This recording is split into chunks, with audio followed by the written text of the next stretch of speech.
Since I posted my Drake and Josh retrospective part 2, Drake Bell has gone on to make a lot of news. And it wasn't good news. I went missing. I just had lost your mind. In a sense, yeah. It looked like we were just going to watch another child star self-destruct. Another E! True Hollywood story. Another cautionary tale. A YouTube thumbnail that says, the tragic downfall of... Around April 14th, 2023, we started seeing news reports that Jared Drake Bell had gone missing. And did you really think about suicide? I mean, I'm sure there were moments that it crossed my mind. Why was he melting down? Did it have something to do with pleading guilty to SA? You know the internet, so there was wild speculation on just what could have caused this. Drake was not answering his phone. His friends, family, and wife couldn't get a hold of him. Bell was drinking heavily. And I just drove and went to bars and tried to drown my sorrows and ended up not responding to my family. His mental state was spiraling.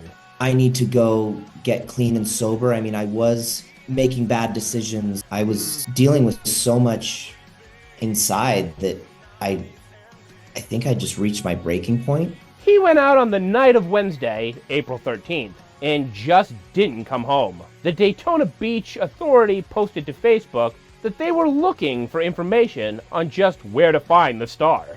When they finally caught up to Drake Bell, he brushed it aside. This was no big deal. He had just left his phone in the car. In watching a ton of interviews with the guy, I've noticed that Drake Bell does have a talent for being able to wave off any potential issue he might be facing. When pressed, he's so media trained that he either finds a way to actively avoid answering the question or tell a white lie. Unfortunately, you know, my life and experiences are an open book, a Google search away. Which, to be fair to Drake, nobody's entitled to know what exactly is going on in Drake's personal life. But how is anybody to take him serious or believe him later when you hear him say he left his phone in the car, no big deal, and then you see TMZ post a phone call where the people searching for Drake have been alerted that he's in a bad mental state?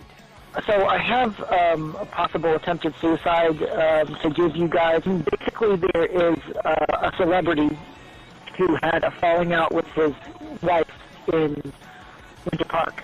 And we got involved because the family, he's been texting the family in California saying that he's going to get drunk and hang himself. And he's in a hotel somewhere in Orlando. And then hours went by, and my family, especially my brother, was going, wait a second, like after everything he just said, the way he sounded on the phone, and now he's not responding, and I have to do something. And so they called the police and reported me missing, and I ended up getting to a hotel somehow and checking in, and the next day the police found me because it was all over the news, and so I'm sure someone from the hotel was like, oh, well, he just checked in here last night.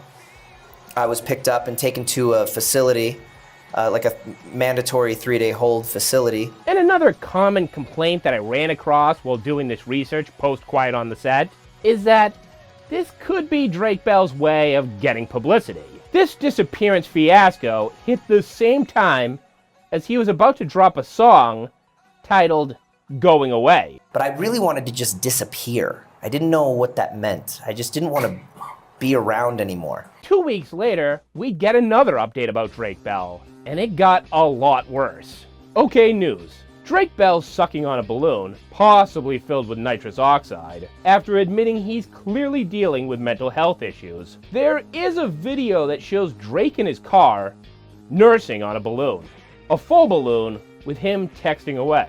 Now, you can make the case that he's trying to keep the balloon inflated while using his free hands to text away and respond in real time. And there is only a limited amount of shot video. But the way he's handling this balloon looks the exact same as you can see these people do when recreationally using nitrous oxide.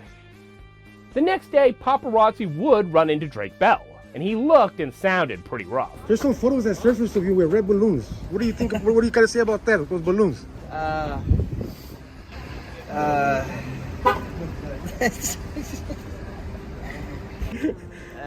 You know, it is what it is. We'll figure it out. Drake would deny using nitrous oxide on one of his Instagram lives, saying that he's been putting way too much work into his album to risk it by doing something silly like nitrous oxide. And because I was playing with a stupid balloon and people were like, we don't even know what was in there, we don't even know it exists. I'm like, dude, I was playing with my kid, and then now they create this whole narrative about how I'm a drug addict and I'm on drugs and I was huffing. This is another instance where we're not entitled to know if he's doing drugs or not. It's not our business. We're not his family. But also on that same stream, he does defend the idea of doing whippets. It's not really even drugs. It's like you go buy it, you can buy that stuff at the store, but I'm not condoning. I wanted to find out just what are the long-term effects of doing nitrous oxide. And it doesn't sound like something that a trained guitar player who spends his entire life creating music would want to do.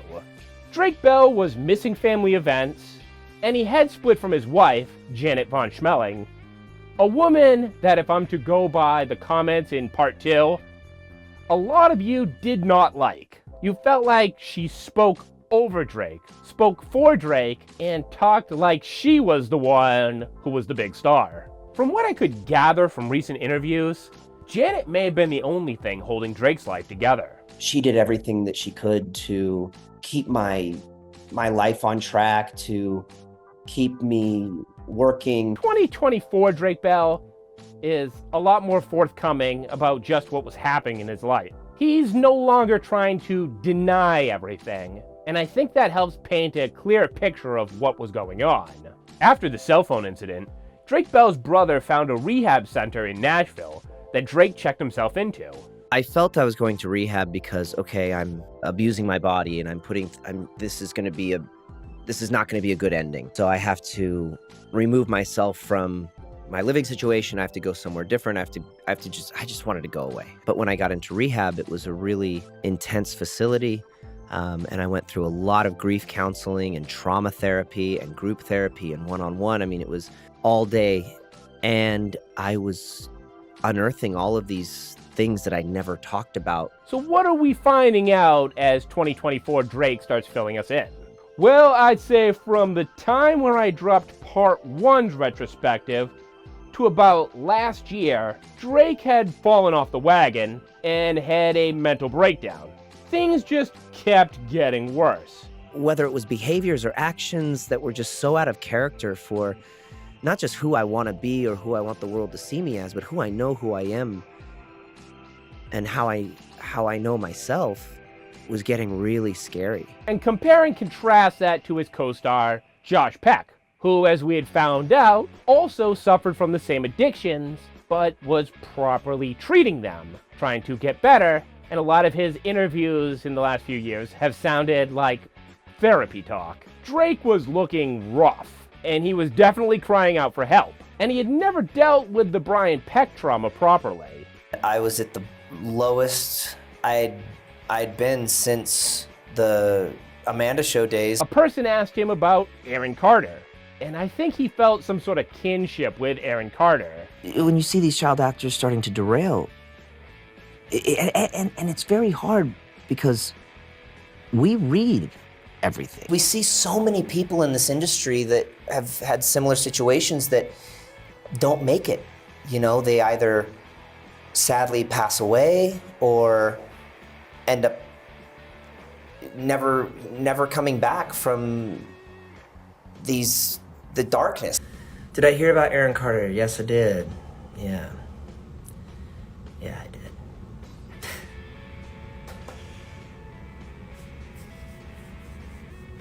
Yeah.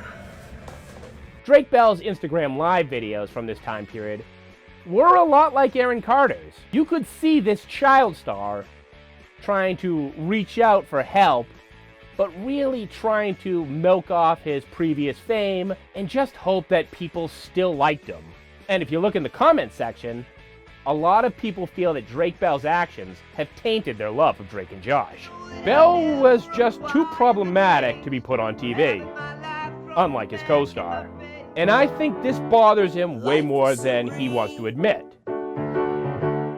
When we got clean and you finally had me. And now he rejects Hollywood so they won't reject him. So I want to kind of diss Hollywood there. I want to ladies and gentlemen, if you look out the left-hand side of your aircraft, you'll notice we're flying over the famous Hollywood sign. Not a great, That's good though. not a place anyone wants to visit. I know I don't. I don't know, there's just something a lot more freeing about putting a pen to paper. He rocks all these Spider-Man shirts, but he says he wouldn't come back to voice Peter Parker if he was asked. Will you return to Ultimate Spider-Man? No, I'm not going to be doing any of that anymore. It's stuff like this that makes Bell seem disingenuous at times. I don't really like acting. It's not even that fun. It's really boring. It's just a lot of waiting around and waiting around. Spider-Man was fun though. And really for no reason. If people are going to bust on Josh for not being direct with how he really feels, then you can't give Drake a pass.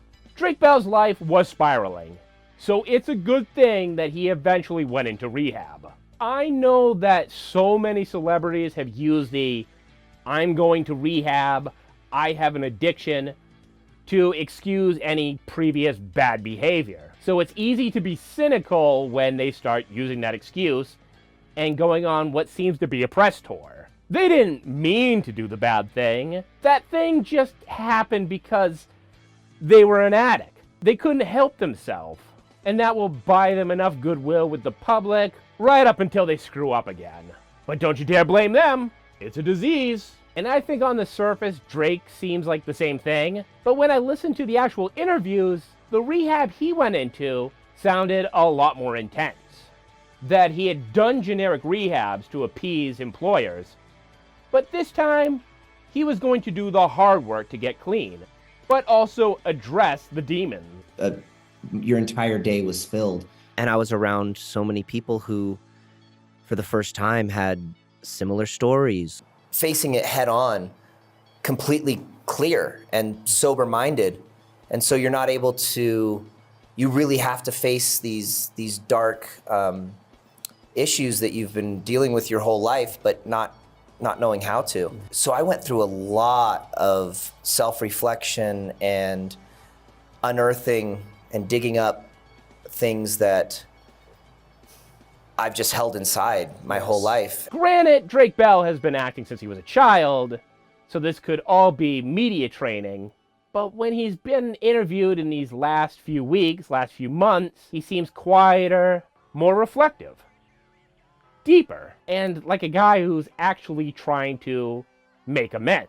And I've seen Drake Bell, the salesman, like around that time where he got really swole for the Honest EP. If you wanted to say this is a publicity tour, these aren't exactly high-profile podcasts that he was going on. And I think these interviews might actually help someone, because you're going to hear Drake talk about how he dealt with his problems, and you might be able to relate. Or you know somebody who's facing those exact same issues. Reach out for help and ask for help, but when you're dealing with it all on your own, you feel like people aren't going to understand. When Drake Bell speaks, he sounds like a guy whose head is finally above water. He might be able to make the same type of recovery as a Robert Downey Jr. And even if this doesn't lead to another run of fame for him, or getting a reboot, he is still a dad, so he's going to get clean for his kid. It's a real eye-opener having a son, and he really is the motivation to continue, to keep going. Your son adores you. Your son loves you more than anything. So what else matters? When I get told that by her, everything really does just kind of disappear, His son, who he had with his ex-wife Janet, shows up in a lot of Drake's live streams. They have cute little bonding moments where you can see he is a caring father. So if he ever had a reason to stay clean, this would be it. Is it acting when you see Drake get choked up when talking about getting clean for his son? Or are you seeing his real feelings? Are we that gone as a society that we can't honestly believe that somebody would have gone and got themselves clean to be a better father for their kid? Yeah, your dad got chewed up and spit out by the world, and then he made these horrible, these bad decisions, and he didn't make it. And what would that mean for him moving forward if anything happened to him? Here's hoping that he does stay clean, because Drake should know better than anybody just what a clean and active and involved father means to a kid. And it appears he's still on good terms with his ex-wife, at least on the surface. But she's such an incredible mom, and she sacrificed so much in our relationship to keep my career going, to keep the family stable. When I was at my lowest, she really picked up all the pieces. Even before, because she knew everything. Janet seems to be the one that he credits with saving his life and his career. And I know a lot of people in the comment sections were like, why does she talk over Drake? Why is she always speaking? Well, from what it sounds like, she was running Drake's life and trying to keep him afloat. When his music career was failing, she was still trying to get gigs, trying to get him paid. Because as we learned later, he's not actually that rich. Doesn't have the money that you would think a guy on a hit show had. And what would you have done if you were in her situation? How would you have responded to people attacking your husband if you truly believed he was innocent? What route do you take?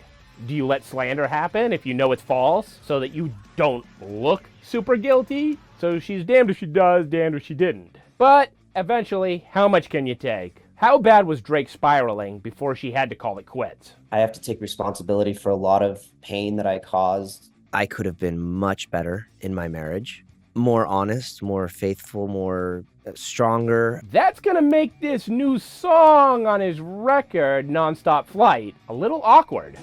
Nobody knows how much I am in love with you.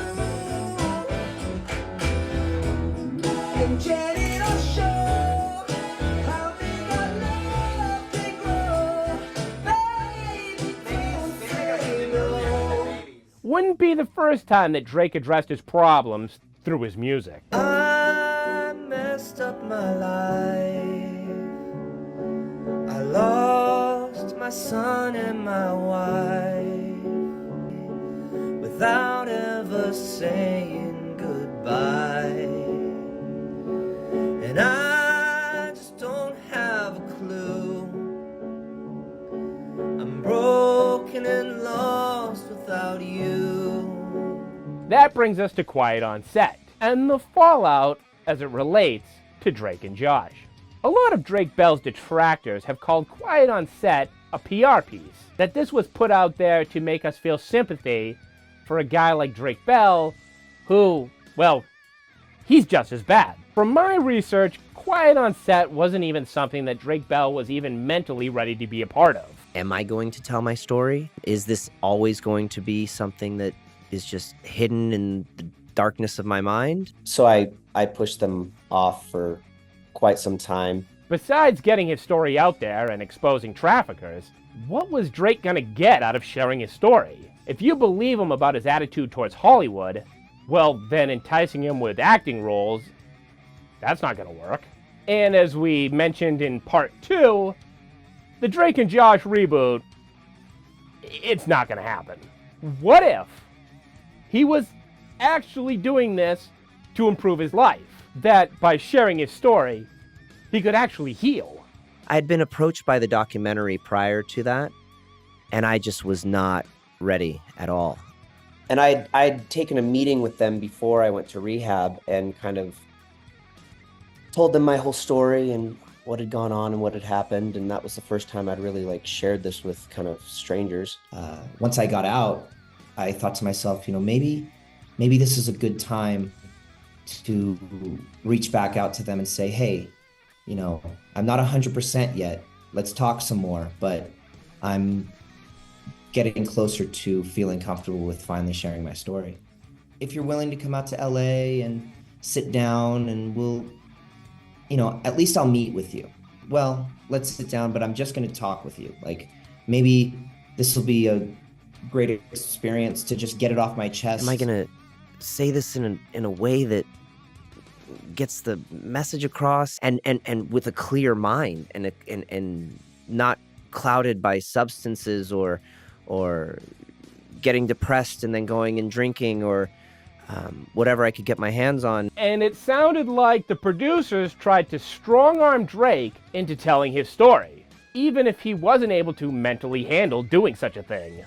They wrote back to me saying that, because of people like you, there's going to be more children hurt in the industry, and it's, you need to speak out, otherwise this is going to continue. I was like, did you really just send that to me like that? I just finally responded, and we started a back and forth, and I was expressing how I don't want to be a part of it, and it's too sensitive, and I don't want to talk about this, and I don't know what it was, but Emma, the woman from the documentary, she just, and especially because of the experience I had with the other documentary, it was completely different. So she was very sensitive. She was, and we kind of became buddies. And in the course of that, I heard whispers and got to a point where I felt reasonably comfortable that was probably you. But I didn't know where you were in handling trauma. Neither did I. Yeah, exactly. Drake wanted to keep his career going and probably didn't want to be treated like Corey Feldman, which is sad because one of the people Corey Feldman has been naming for years was Brian Peck. What do you think about the allegations of Drake Bell from Brian Peck? I believe every word of it. We talked about Brian Peck in my movie. He was a voice coach. Oh, voice coach? Dialogue coach on 2.5 Men. After he was convicted for his crimes, he was told he could not be anywhere around children, and somehow he was given a job. But only if he did it in the star of the show's trailer, because that's much less scrupulous. I'm saying that there are people that were the people that did this to both me and Corey that are still working, they're still out there, and they're some of the richest, most powerful people in this business. And they are And they do not want me saying what I'm saying right now. Are you saying that they're pedophiles? Yes. I mean, if Corey Feldman says something, if this actor says something, if this young star says something, oh, it's just a conspiracy, it's just this, it's just that. Don't go into it with naivety. Don't go into it thinking that it's all roses and sunglasses. You're damaging an entire industry. People have spent years mocking Corey Feldman, dismissing his claims, and like Drake Bell, Corey Feldman does things that make the public raise an eyebrow. This is the same guy that was arrested at age 18 for possessing heroin. Is he really going to tell the truth? Or is he just a guy trying to extort his contacts? Is Drake just another guy that's so desperate for stardom that he'll use any reason for people to still talk about him?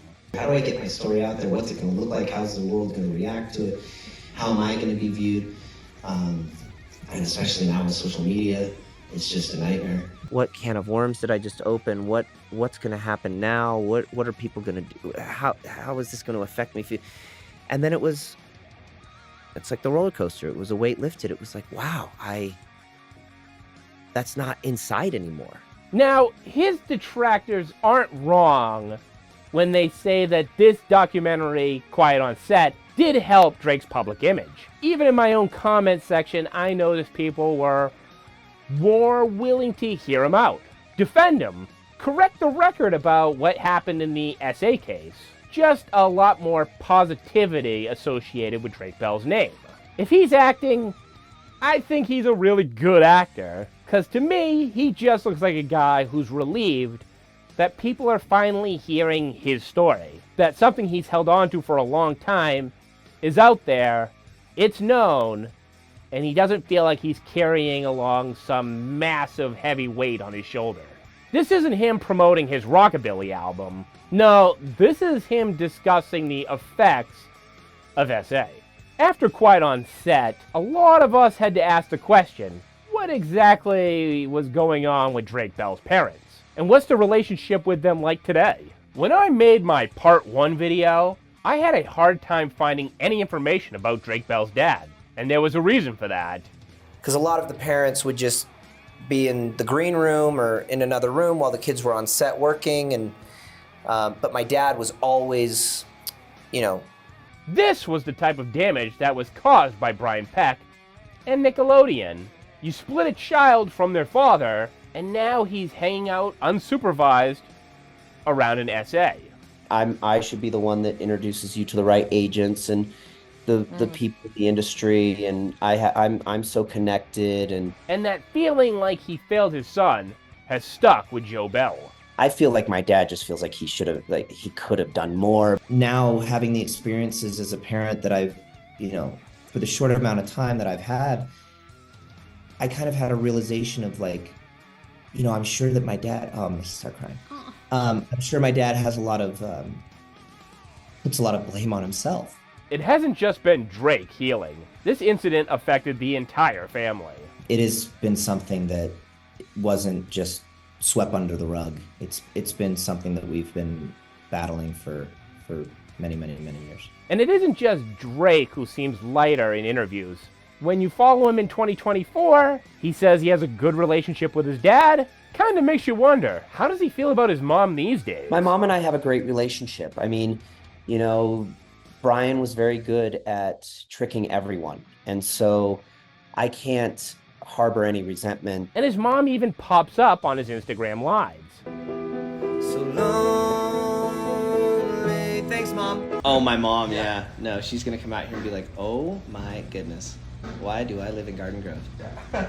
No, my mom loves her, her little, she's got her whole little world right there. She loves it. Quiet on set. Drake Bell finally tells his story. The sexual abuse that he faced from Brian Peck. And this man, Brian Peck, drove a wedge between Drake and his dad. He got Drake Bell to now live with his mom and spend a lot more time with Brian. And Brian used that privilege to conduct his abuse on Drake. Yeah, so it was the second season of Drake and Josh. of the Amanda Show. Uh-huh. Second season of the Amanda. Drake and Josh. Before Drake and Josh. Second season of the Amanda Show, and he came onto the show. No relation to Josh Peck. I know that gets a little confusing. He had great relationships with famous producers and directors and actors, had funny stories. He knew so much about the history of Hollywood, and he got along with everybody really well. I'd recommend giving that 5-part series a watch, but I'm only going to focus on the stuff that relates to Drake and Josh.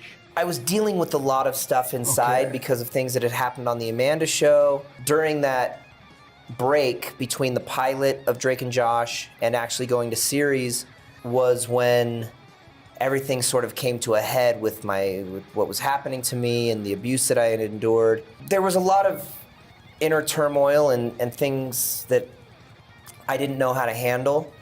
But like I said, when the lights went on and it was showtime, that was my heaven. Quiet on Set was a powerful and emotional watch, but I also think it was kind of unfocused. It felt like they were throwing everything out there just to see what sticks. Was this about Dan Schneider and all the weird stuff in that orbit? Or is this about sexual predators on kids' television? Or is it about sexism or racism? It's an unfocused mess, and unfortunately, you can understand why Dan Schneider is suing, whether you believe Dan or think he's a terrible monster. This whole thing was marketed around sexual predators, with his face being prominent, but then when you watch the documentary, it's about Jason Handy and Brian Peck, who have the actual arrest records. And I'm not defending Dan at all.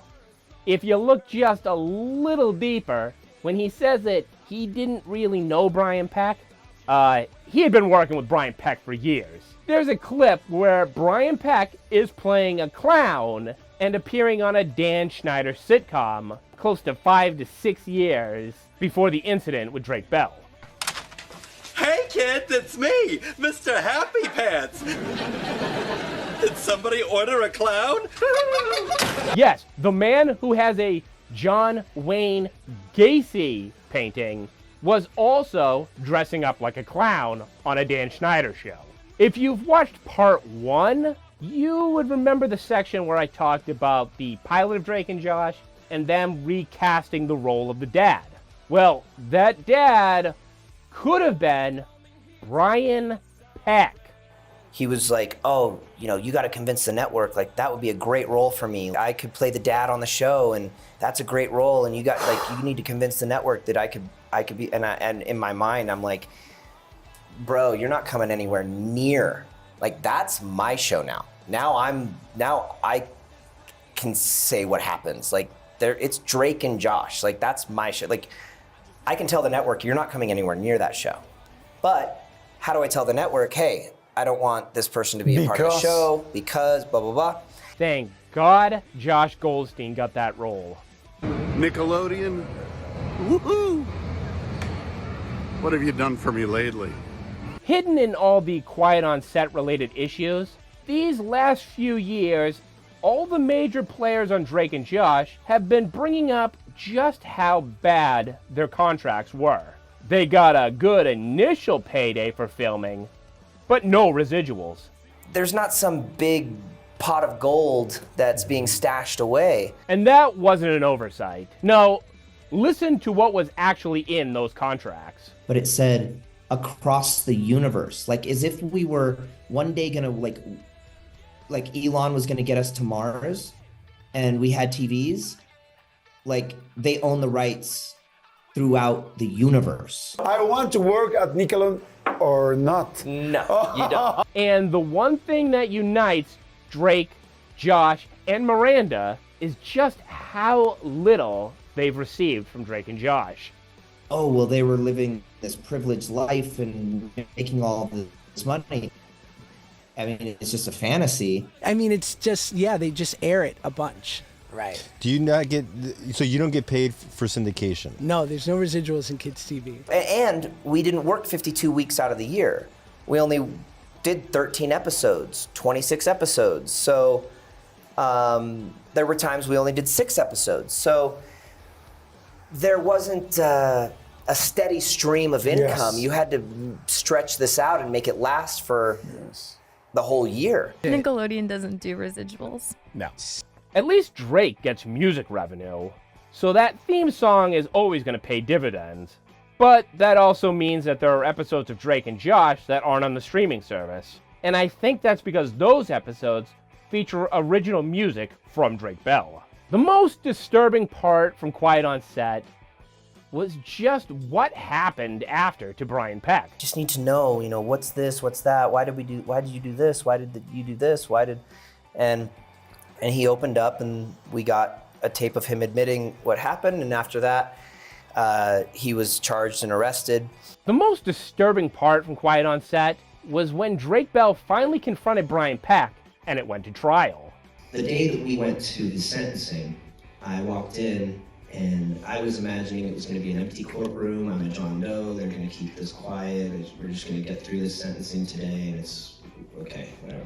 I had my mom, my friend, my brother, and my stepdad, and myself. So it was 5 of us on my side of the courtroom. I had a friend of mine who was a makeup artist on Drake and Josh, is one of my dearest friends to this day, who was always there for me, always in my corner, always supported me. We were like family. It was someone I could cry to. It was somebody I could talk with, but it was a very small group of people. His entire side of the courtroom was full of actors and producers and writers, and young and old and minors and young actors and peers of mine and people I'd grown up watching. And there were people that I confided in that I worked with. So it was definitely known that I was, going through a lot. And so to say that people in the industry didn't know, I think would be a little naive. And what message does that send? That as long as you're well connected, you can do whatever the hell you want? You got a powerless kid. And the people that are supposed to be looking out for that kid, he can't even trust. He raises a good point. These are just people who wrote letters of support, who backed Brian Peck, but didn't commit it to paper. And they wrote love letters about him. He doesn't deserve jail. It's not his fault and all of this. And from, huge producers, huge actors. It's like an onion. I always thought that, there's bad actors and watch out, keep an eye out. But I didn't realize that there was so much support and protection and things that were happening around it. So I went digging in. What did he have to say about some of the people who who wrote these letters. I mean, think about that. You have somebody who the world sees as the TV's favorite dad, working on a show with kids, and he's the father figure, writing a letter in support of someone who has just admitted what they had done. Well, first you have two people that appeared on Drake and Josh. Taran Killam and Kimmy Robertson. These were people who worked next to Drake Bell. What? We I thought we were friends. It just didn't feel real that... You thought that they had your back. Yeah. Yeah, I believe him when he said it felt like somebody stabbed him in the back. Taran Killam was in 2 episodes of Drake and Josh. He played Trevor. Has he said anything post-Quiet on Set? No apology. Just promoting his new show on ABC like nothing happened. Brian Peck is not somebody who deserves to be in jail. Then you have Kimmy Robertson, who played Mrs. Galloway in the Drake and Josh episode, 2 Idiots and a Baby. So Drake, only a couple episodes into his new show, is acting alongside people who enabled and excused Brian's predatory behavior. I knew that Brian was helping blank, I assume that was Drake Bell, with his new resume, and talked to Brian about this guy. And this Kimmy Robertson accuses Drake Bell at age 14 as being a predatory, overtly gay guy who was oversexed, who knew exactly what he was doing to Brian Peck. And if you think that was just bad judgment, she still hangs out with the guy today. Also, this is what 14-year-old Drake Bell looked like. I woke up to it happening, and so to read that he must have been so pressured and tempted, and this, I'm like, and every time I slept on his couch, I mean, I would, it's like when you sleep over at your friends, it's like, I didn't like change into pajamas. I didn't like put on, I was in my jeans and my, my shoes were probably on the floor, and I was in my shirt that I was like in my clothes, like I just like crashed on the couch. One of the letters said, I could only imagine he was pressured beyond belief until he finally caved in.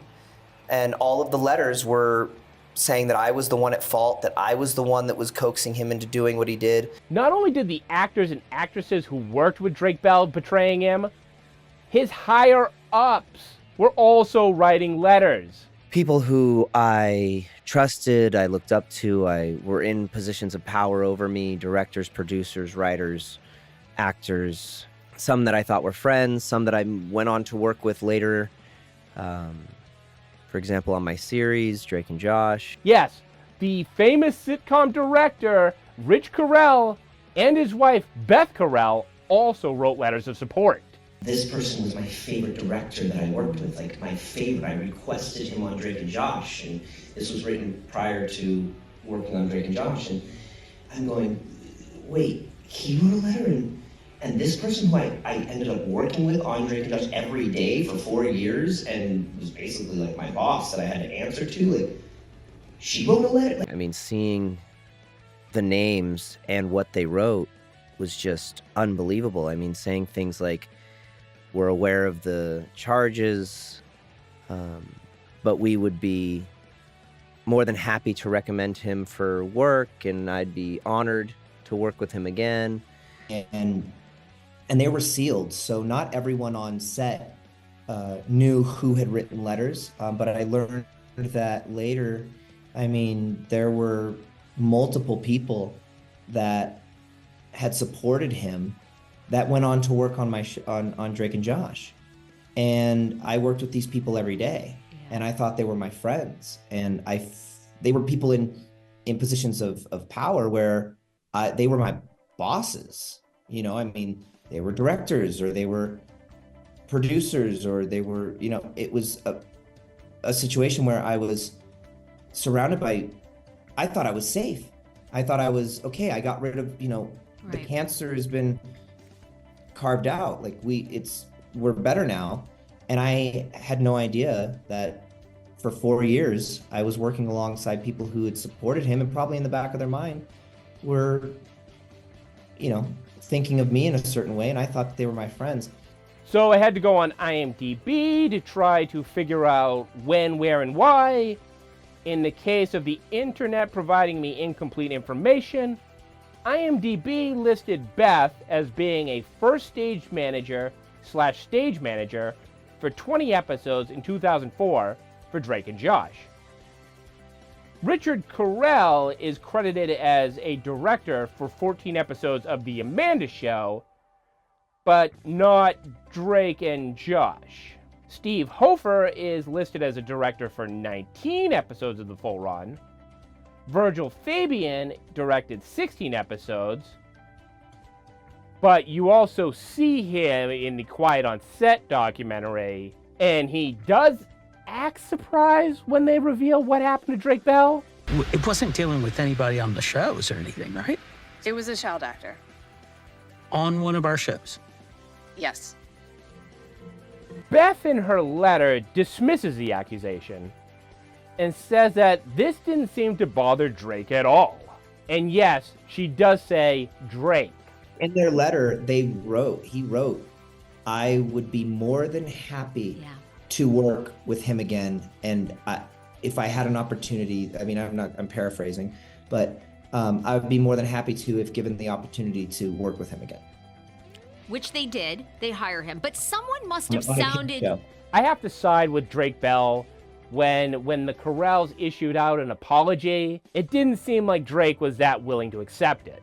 And then the people who say those things come out later and make a public apology saying, oh, if I had known the details, had I known. I'm like, you literally say in your letter, I'm aware of the charges and what he's admitted guilt, what he's admitted to. We were told it happened and that he was going to take responsibility for it, but we didn't know the extent or we didn't know the details. And I'm like, what? Did you need to know if it was day or night? Did you need to know what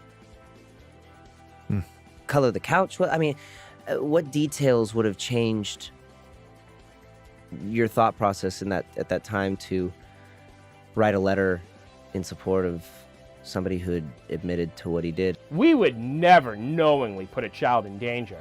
Other than giving Brian a second chance to work on one of their shows after he had already done prison time. They knew.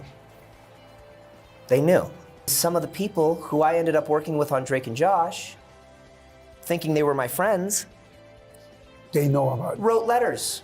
Were some of the people who wrote letters supporting him and against me. The Boy Meets World connection? So disappointing. Did you know Ben's brother Fred actually directed an episode of Drake and Josh? Will Friedle and Ryder Strong were actually in the courtroom and wrote letters of support for Brian Peck. You sidle up to the guy who now you look back in as an adult and you go, he's horrible. And my instinct initially was, well, my friend this can't be. So it's got to be the other person's fault. Has to be. The story, of course, makes complete sense the way that he's saying it. And you're damn right. It's that kid's fault. How dare he?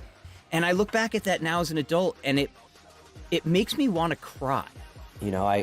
I can't speak to what was going through anyone's mind at the time or now or how they're processing it or anything like that. But I think that Brian was able to fool a lot of people.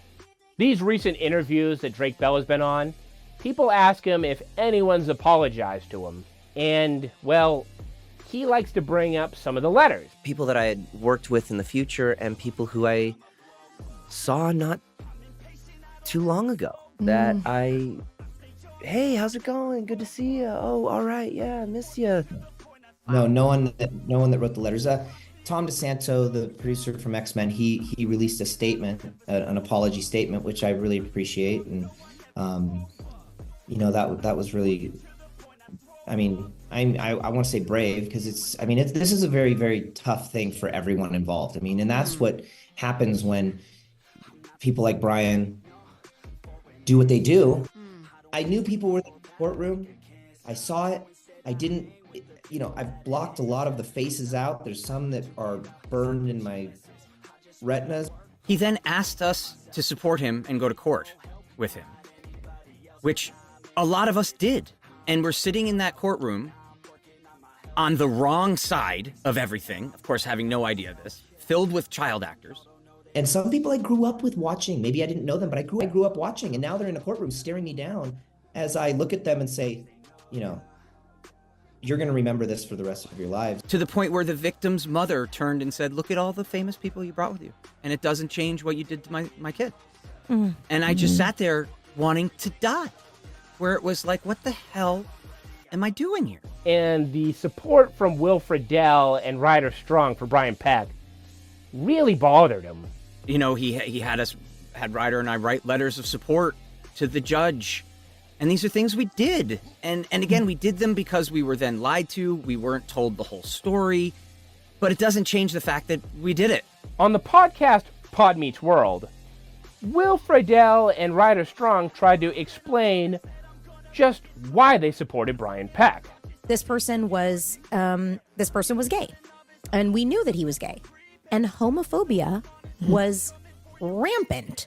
It was like put into the context of straightness, in the sense that it was like, well, a lot of guys are really into younger girls. Like that's, you know, and I had that experience on a fairly regular basis with people from our show. And when they compare things like, well, it made sense to me because when I was 23, I dated a 30-year-old woman.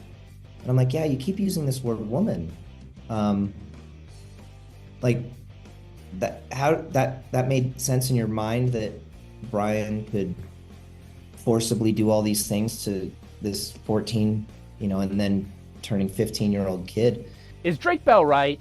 Did they only say something now because the letters were about to be exposed? If I was an outsider looking at this, I would find it very interesting that they framed it as, oh, we're going to talk about this person because we talk about every episode of the shows of Boy Meets World on the podcast, and we're coming up to some of his episodes, when in reality they had just been contacted by the documentary, letting them know that their letters were about to be released, which they didn't mention. No, I was in there and I saw him, but I didn't. No, to the degree that when the trailer dropped for the doc, we were frantically texting each other, being like, "Oh my God, there's another victim," and we thought it was another victim. I wrote, he did Will it to Drake no, too? it wasn't. I don't. Yeah, it was. Some of them I worked with later on other projects. Has anybody told you sorry about it? Nope. Some people have tried to get ahead of the story and say, oh, we were manipulated. We didn't understand what was going on at the time. He told us something different. But it's very interesting that they didn't say that until they knew that the letters were about to be released. And he walked into Spider-Man, and I didn't know who he was, and he didn't know that I was there. Because we talked about this, he said, no, I didn't know. In the courtroom, he goes, I didn't know you were there. And we both talked about how happy we were that was the case, because we had the best day working together. All I wanted to do from the day in that courtroom was apologize to whoever was there. In all the talk of Drake using quiet on set as his own PR, I actually thought Drake had a very nuanced response to this. He thinks that the timing is a little suspicious and is bothered that none of them have reached out to him, but they were also possibly sincere. We're all human, and I mean, I'm not one to speak of not making mistakes in my life.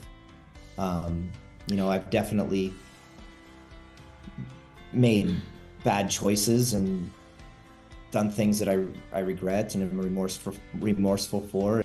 When it's somebody that you consider a friend, you know, somebody that you loved, you know, I mean, I met Brian when I was 13, so this is now when I'm 24. He's telling me this story, and here's how you can help me, and all you have to do is write this letter, and you know, it's just this one-time thing, and there's really no excuse. I mean, you know, that I accepted Brian's story, that I didn't ask the questions or do research or investigate on my own, or just even that I was ever friends with that piece of to begin with. I can't take anything away from their sincerity and their honesty and their bravery on sharing that on such an open forum. And in future interviews reveal that Drake Bell actually spoke to Ryder Strong, and they had a positive, healing conversation. You know, and that's why I can't, you know, completely hate on Ryder and Will, because they voiced that what they did at that time was a mistake, and they're remorseful for it, And that's really important, and that's really scary. Will Friedle, Ryder Strong, I had really long, in-depth conversations with them, but it felt really good. And I was able to, there were some things that they were saying, and I was like, well, I'm gonna stop you there. Like, that's not really making sense to me. I mean, the way that you're explaining this kind of sounds like you're kind of skirting the subject or trying to take blame away and all this. And I was able to work through that with them, and then they go, oh, I understand. Yep, you know what? I understand what you're saying. And we had, I talked to Ryder and Will for almost 2 hours each separately. Wow. And it was really nice. And they both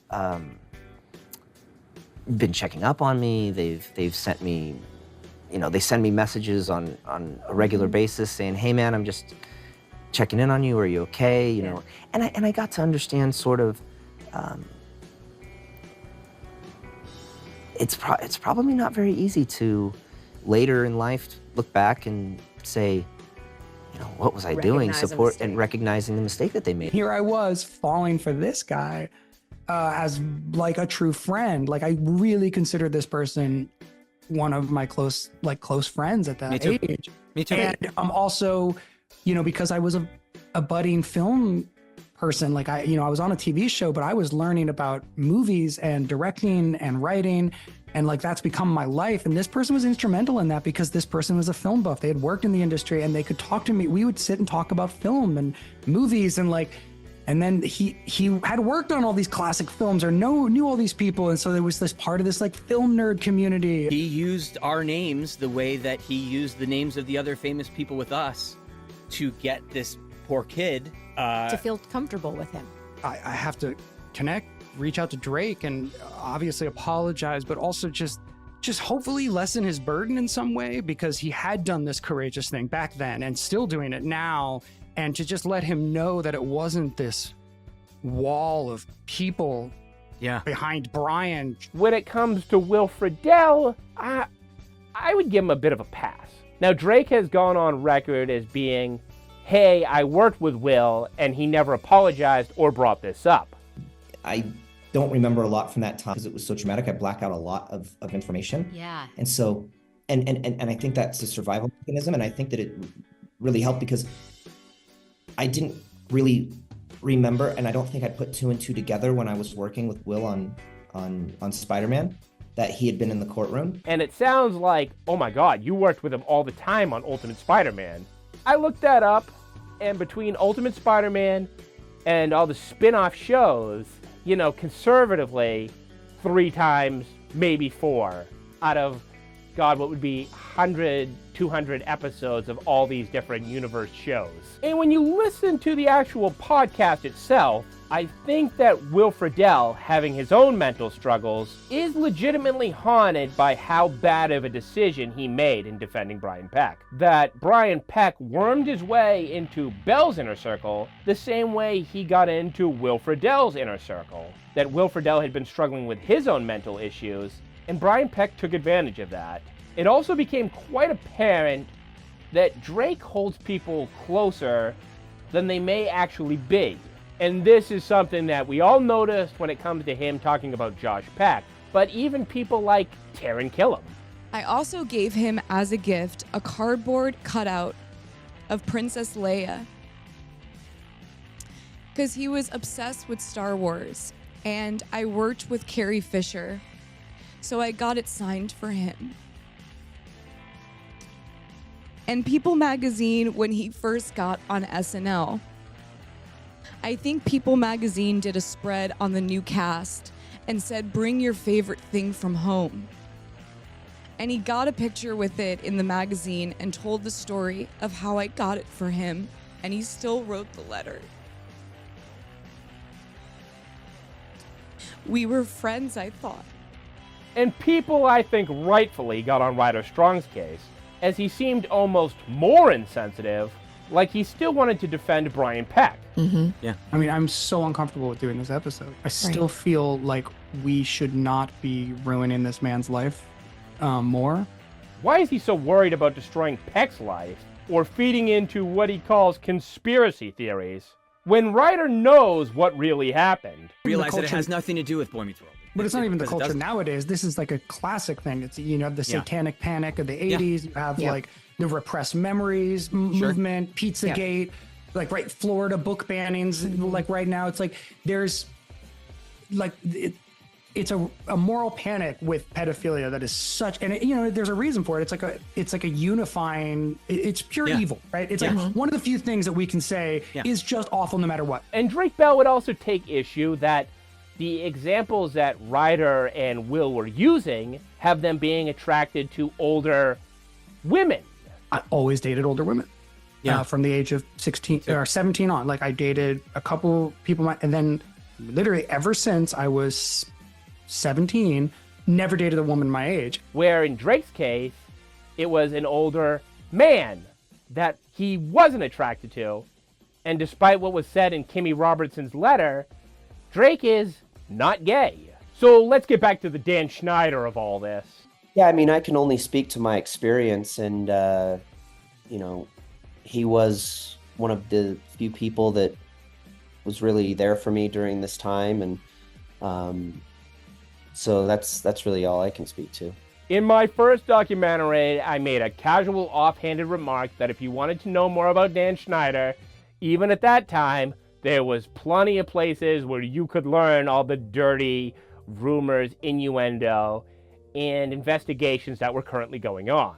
If I had been working on a documentary about one of his other shows, a retrospective about iCarly, or The Amanda Show, or Zoe 101, Dan would have played a bigger role. But when it comes to Drake and Josh, he just kind of seems like the boss. As the producers were watching this sketch, one of the writers leaned over to the executive producer and said, hey, what's this? There's your buddies right there. And so a little bit after that, we were approached and asked if we would want to go and be on our own show. And I felt at home. I felt comfortable. You didn't personally have any problems with I didn't. And were there times on set when it was stressful and we were running out of time and we had to do things over and over, and sure, but at that point in my career, I'd been working for so long that I've worked on so many other productions where You were kind of used to that. I was used to, hey, we only have 9.5 hours with you, and or the sun's going, we're losing the light, and we got to get this done, and a really stressful situation or environment on set. So I don't know if it was that or what, but my experience was that's where when the lights and the cameras and everything was ready to go and ready to rock and roll, I was away from everything that was happening to me that was ancillary from that. And that's when I got to do what I loved and felt like I was safe. Did he use another drug more than alcohol? There were, I mean, I can't confirm nor deny what went on, but there was a lot of, it got really dark. It got really, really dark. And so I was living through that with no escape or anything. And we had gotten the call that Drake and Josh was getting picked up. And a friend to Drake and Josh Peck. He's the guy that they mention as being the ones who discovered them. And I got my first job, which was a show called The Amanda Show, which was like sketch comedy for kids. Amanda Bynes, like crazy brilliant. Oh, wow. Beyond her years talent, still is. And I was 13 and that moved me out to California. And in that day and age, basically the runway was if you were remotely funny and you were on one kid's show, you were probably going to get a show with your name in it too. Yeah. And Keenan and Kel had been off for a couple of years. They needed another buddy comedy, and here comes Drake and Josh. And so I would just get really close, but they really never wanted me. I would audition for this show, All That, which was like SNL for kids. The best show. The dream. Yeah, all that was so good. I wanted it so bad. Yeah. And they were like, you're not ready, kid. Yeah. They just didn't want me. But I booked this movie with Chevy Chase and Chris Elliott and Iggy Pop and Wow. Pam Grier. Whoa. And it was a Nickelodeon movie called Snow Day. And I'm on set, and the president of Nickelodeon's hanging out. And my mom, being who she is, was like, tell him you want to be on all that. Tell him you love this shit. Give him a joke. And I did. And 9 months later, he called and said, I'm moving you and your mom to California. You're on the Amanda Show. Congratulations. Whoa. So And sick. That changed it You're all. like, the Amanda Show? Bullshit, man. I wanted to be on all that. I really did. Not until I got there and I was like, yo. Because at 13, amongst my friends, I was certainly like maybe the most talented kid. And then you go into like a ring with Amanda Bynes and you're like, I have nothing on you. And because Quiet on Set is so heavily focused on Dan Schneider, it puts Drake in a weird position. If you ask him point blank, Dan didn't do anything in front of him. Dan was always a friend. Brian Peck was not hired by you. No, I did not hire Brian Peck. This was a Tolan Robbins production? Yeah. And when Drake and I talked and he told me what had happened, I was more devastated by that than anything that ever happened to me in my career thus far. And I told him, I'm here for you. What do you need? It made sense for him to ask me, you know, does this have anything to do with you? Did Brian hurt you? Are you okay? Like, is this, and which I responded, because I had worked with Dan for quite some time at this point, and I felt comfortable enough in our relationship to be able to open up to him more than I would probably somebody else. It's hard to put into words what Dan has done for all of us. And all of you out there and all over the world. And I just told him, I said, yeah, Dan, like this is what he's been doing and this is what he did. And he got very, I think he was being sensitive to me because he knew what I was probably dealing with. He went to court when this guy was being tried, Peck. And when Drake walked in, he saw 50 people sitting on the side of the courtroom supporting Peck. 41 of those people wrote letters for Peck, character letters, praising him for who he was and asking for leniency. And they knew that he was guilty. They knew he had confessed to some degree, and they still did this. That's baffling that adults would do that. But I could tell in his voice that he got there was a lot of hurt and anger, and but he was very sensitive to me. And that was my experience. Drake's mom, a lovely woman who I stay in contact with this day, she came to me at the time and she said, Dan, I'm not good with words like you are. And would you help me with my speech for the judge? And I said, of course. And I did. And he ended up going to prison and serving his time. And yeah, that was probably the darkest part of my career. When the accusations came out against Brian Peck, Dan believed him. Dan defended him in court. That guy, to Dan Schneider's credit, never worked on a Dan Schneider show again. But Drake also has to be extremely sensitive because the people he's doing these panels with have their own horror stories against Dan Schneider. Are you still friendly with Dan Schneider? Have you spoken to him? We've spoken, and but it's really hard to all of these stories coming out and reading all this. It's a difficult situation. Did he reach out to you after seeing it and thank you for what you said about him? That you were speaking kindly of him, unlike everyone else? I've kind of just it's been a difficult time, and so I've just kind of like been going through this like by myself. And this includes answering questions about Amanda Bynes. I can only speak to my experience while I was working with Amanda, and that was that she was, like you said, just an incredible talent. She was so funny. She was so, she was like a rocket ship. She got on set and she was just the talent that just oozed from her effortlessly was awe-inspiring. And she was a big star to me because I had grown up watching all that. And so for me, it was when I booked the Amanda show, I couldn't believe it, and that I got to work with her, and I was already such a big fan. And I can't speak to anything in her personal life. Is there any female cast member of a Dan Schneider show that doesn't have gossip about them online? They featured kids in situations, young teens in situations that are arguably sexual in nature. Drake has to believe them. Does he? And also not say anything that would take away from somebody else having the comfortability and the strength and the bravery to tell their story, and to share their experiences. So, but he was he really helped me through that time.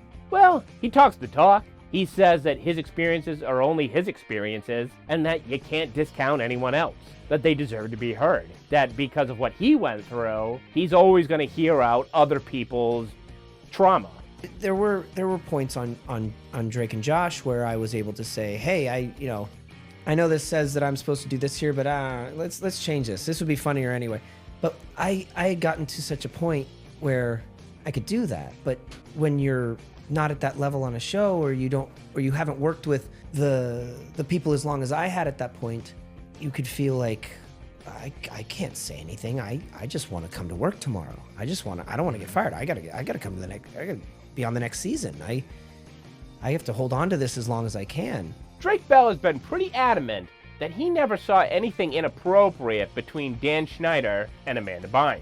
Amanda Bynes has said that nothing happened between her and Dan Schneider. Victoria Justice denied any accusation that anything inappropriate happened between her and Dan Schneider. Lori Beth Dinberg did say that something happened between her and Dan Schneider, but also pointed out that she was a legal adult, even if this does still seem kind of predatory. I feel like if this was truly a documentary used for PR, Drake would have risked his goodwill that he was getting and gone on the attack against Dan Schneider and really spoken out against the guy. That just doesn't sit well with me. It brings up all of my pain, and then I feel that I don't want anyone to feel that. And so it's really hard. And I didn't see anybody else from the Drake and Josh cast speaking out against Dan either. Silence from Josh, silence from Miranda. Whether it's just him being a showbiz kid who knows how to do PR and spin, or it's genuine empathy, Drake has made it clear that he can't speak for anyone's experience but his. I get asked a lot about other things in the documentary. I get asked about other stories that are coming out. And it's really hard for me because I don't want to take away from anybody's stories, It's not yours. but I can only speak from what I've experienced. It's a tricky situation because Dan was good to him, but it's like the old saying, somebody's angel may be somebody else's devil. Drake Bell was a survivor, but unless you had been following his life, I wouldn't blame anybody if the only thing they had heard about Drake Bell recently was him being arrested for SA.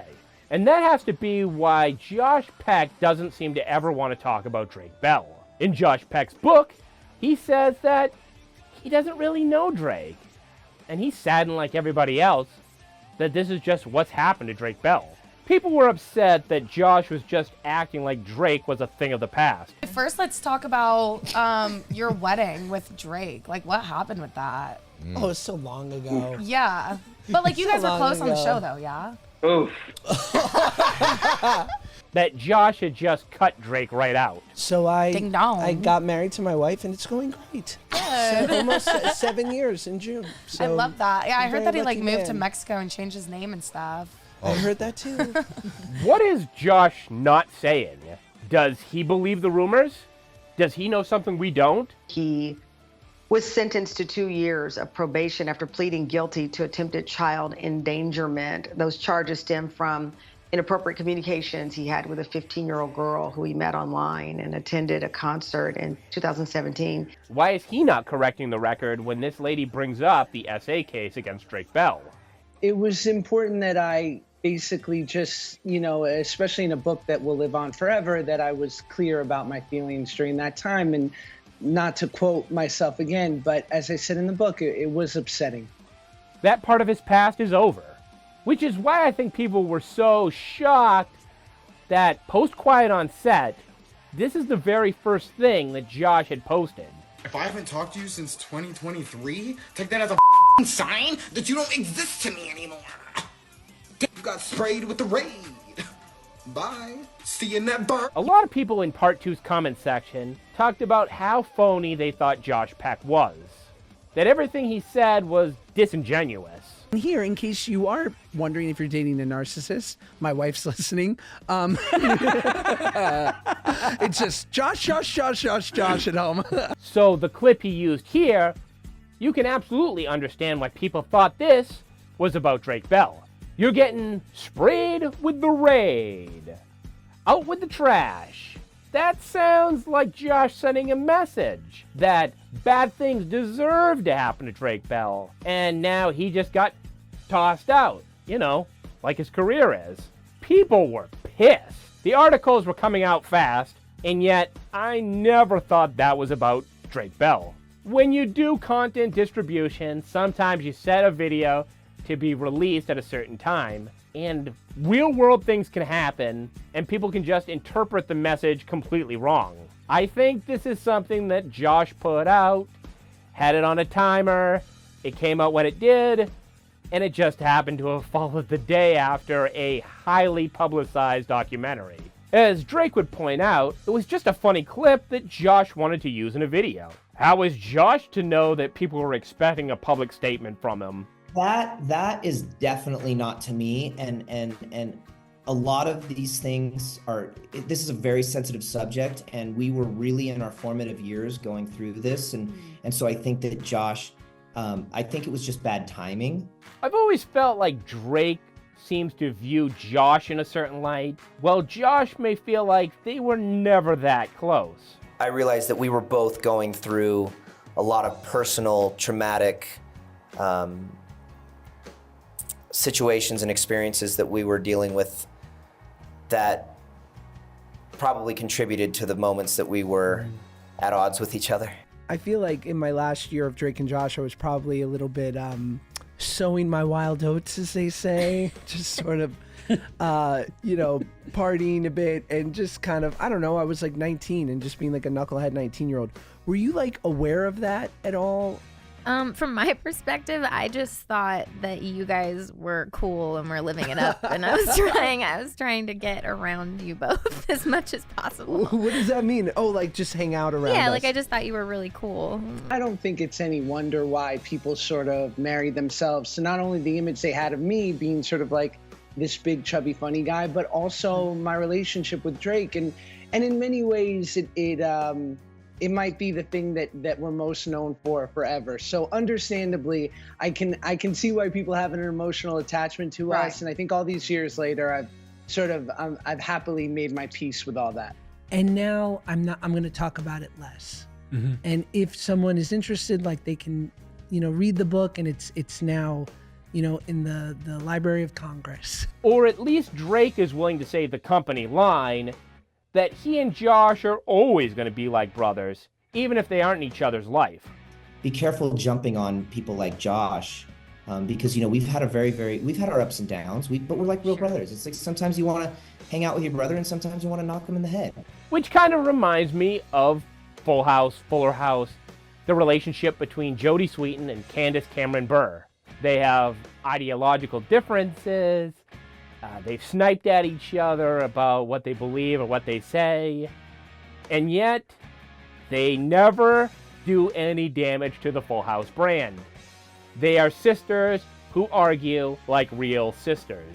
You don't want to destroy the fans' illusion that you two are still like brothers even off the show. And for a guy who says that he doesn't really know Drake and they aren't really like brothers, seems a little weird, as people point out, that he refers to Miranda like a little sister. Josh, don't be my big brother in this moment. Like, I want to be, you know, a little wild and a teenager and have my moment? Or was it just like, or did you not mind that I was a little protective? No, not at all. I did not mind because I'm an only child, so I love like the feeling of having a brother. I've always wanted a sibling. Well, people got on Josh's case, and that forced him to actually respond.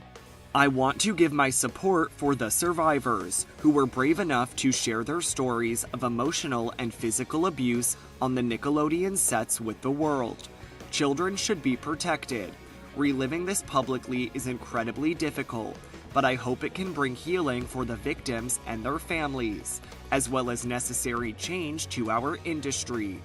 And I can't confirm this, but people said that when they tried to confront Josh Peck, he would block them if they asked about the documentary.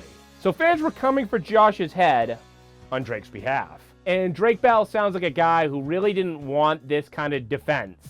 I've noticed a lot of comments on some of Josh's TikToks and some of his posts, and I just want to let you guys know that this is really, processing this and going through this is a really emotional time, and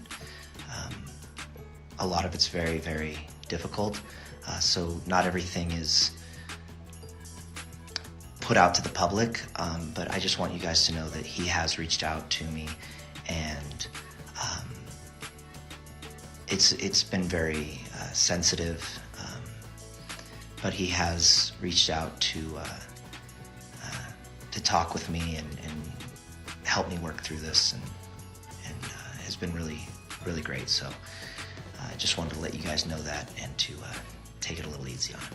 Drake, as I've noticed, tends to defend Josh a lot more than you hear Josh defend Drake. Josh may have felt if I just go public with the support or something, maybe it'll look opportunistic, or maybe it'll look like I'm trying to clear my name or do something. You know, it means a lot more that he reaches out to me privately. So I really just want to make sure that everybody understands that, you know, we've spoken and he's in my corner. But he too is not above throwing a catty shot over in Josh's direction. You know, and we've had our ups and downs, but at the end of the day, I mean, I think we do, I'm gonna cry again. I think we do have a really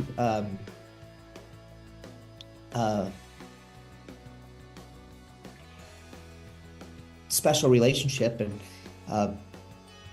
you know, I would always be there for him, and I know that that he would be the same. And I know that there's been some catty remarks and things that have been said by him and, you know, by me, but you know, I don't want the public jumping on him because you know, he has, in my times of struggle and times of pain, he has been somebody there that has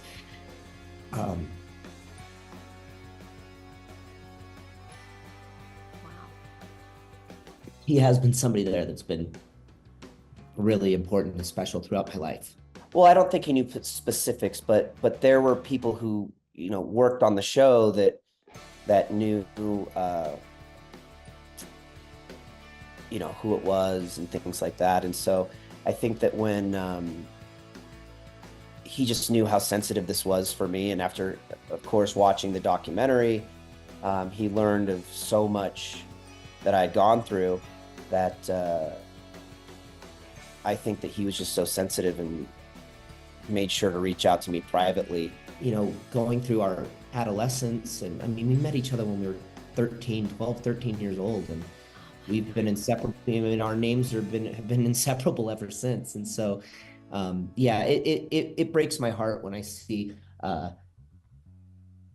comments like that on his posts and things. And people need to realize that, you know, sometimes when people are that close or have Drake, this type of relationship, it's not something that they're just gonna like blast out to the public right away. That you know, things do happen behind the scenes. And I think a clear-headed post-documentary Drake Bell might be the kind of guy who actually does reunite with Josh Peck. I kind of feel like Josh's actions get misread, that maybe he's known for years just how lost Drake really was, and that if he attached his name to Drake's, it would sink his career too. They were both addicts, but for years it was like Josh became the Hollywood working man who would get roles, while Drake became the canceled child star with horrible stuff attached to his name. And post-Quiet on Set, Josh actually did reach out to Drake, but he did it in private, which I think is the correct way of handling that. The only drawback of not making a public statement is that people are always going to be looking for one, and if you were looking for a public statement from Josh Peck, it would be pretty annoying if you went over to his podcast and the very first show post-Quiet on Set's drop was a 10-minute discussion about bread. First 10 minutes of this podcast strictly talking about bread. I absolutely love it. What's better than bread? Nothing. And heck, even if Drake didn't have his fake TV brother's support, he had his TV moms. I don't really keep in touch with Josh that much. There's a lot of people on the show that I do keep in touch with. I'm great friends with Jonathan Goldstein, who played my dad on the show. It was a lot of fun. It was a great time. Contrary to all the stuff that you've heard as of late. Nancy Sullivan, who was my mom, Yvette Nicole Brown, who played Helen. So we've reached this far in the video, and as you've noticed, it's pretty heavily leaning towards Drake. It's Drake talk all the time. So I actually do feel bad for Josh, that no matter what he does, he's always going to be associated to Drake Bell. Well, little did I know that we would go on to, our names would be inseparable from each other in the future. A reboot of Drake and Josh? I don't think so. I don't think Josh is enough for that. No, I would love it. I would have such a blast. I'd still do it today, but I don't think Josh is ever going to want to do that. That, we were thinking about it, but it just never ended up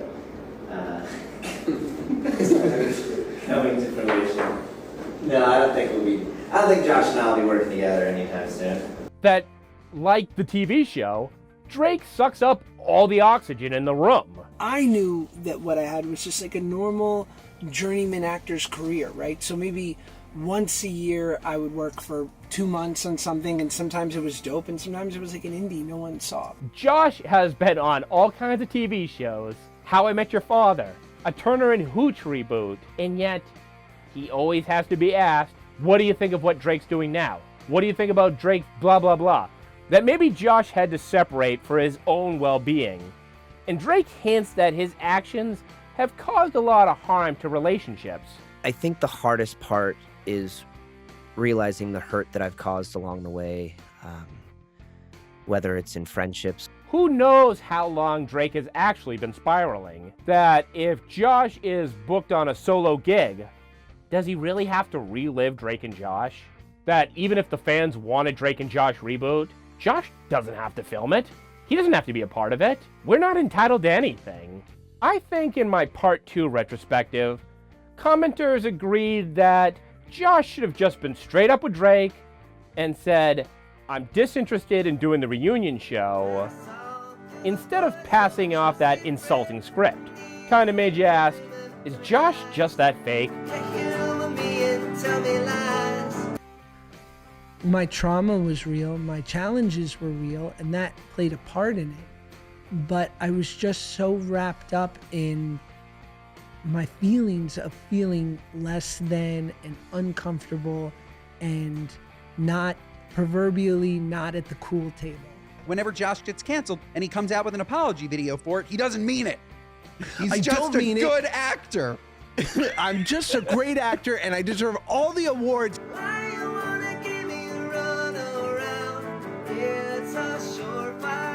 Drake may be a train wreck, but at least he's real.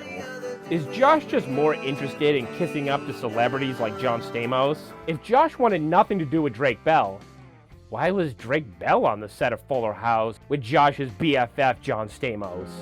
If every word I said could make you laugh, I'd talk forever.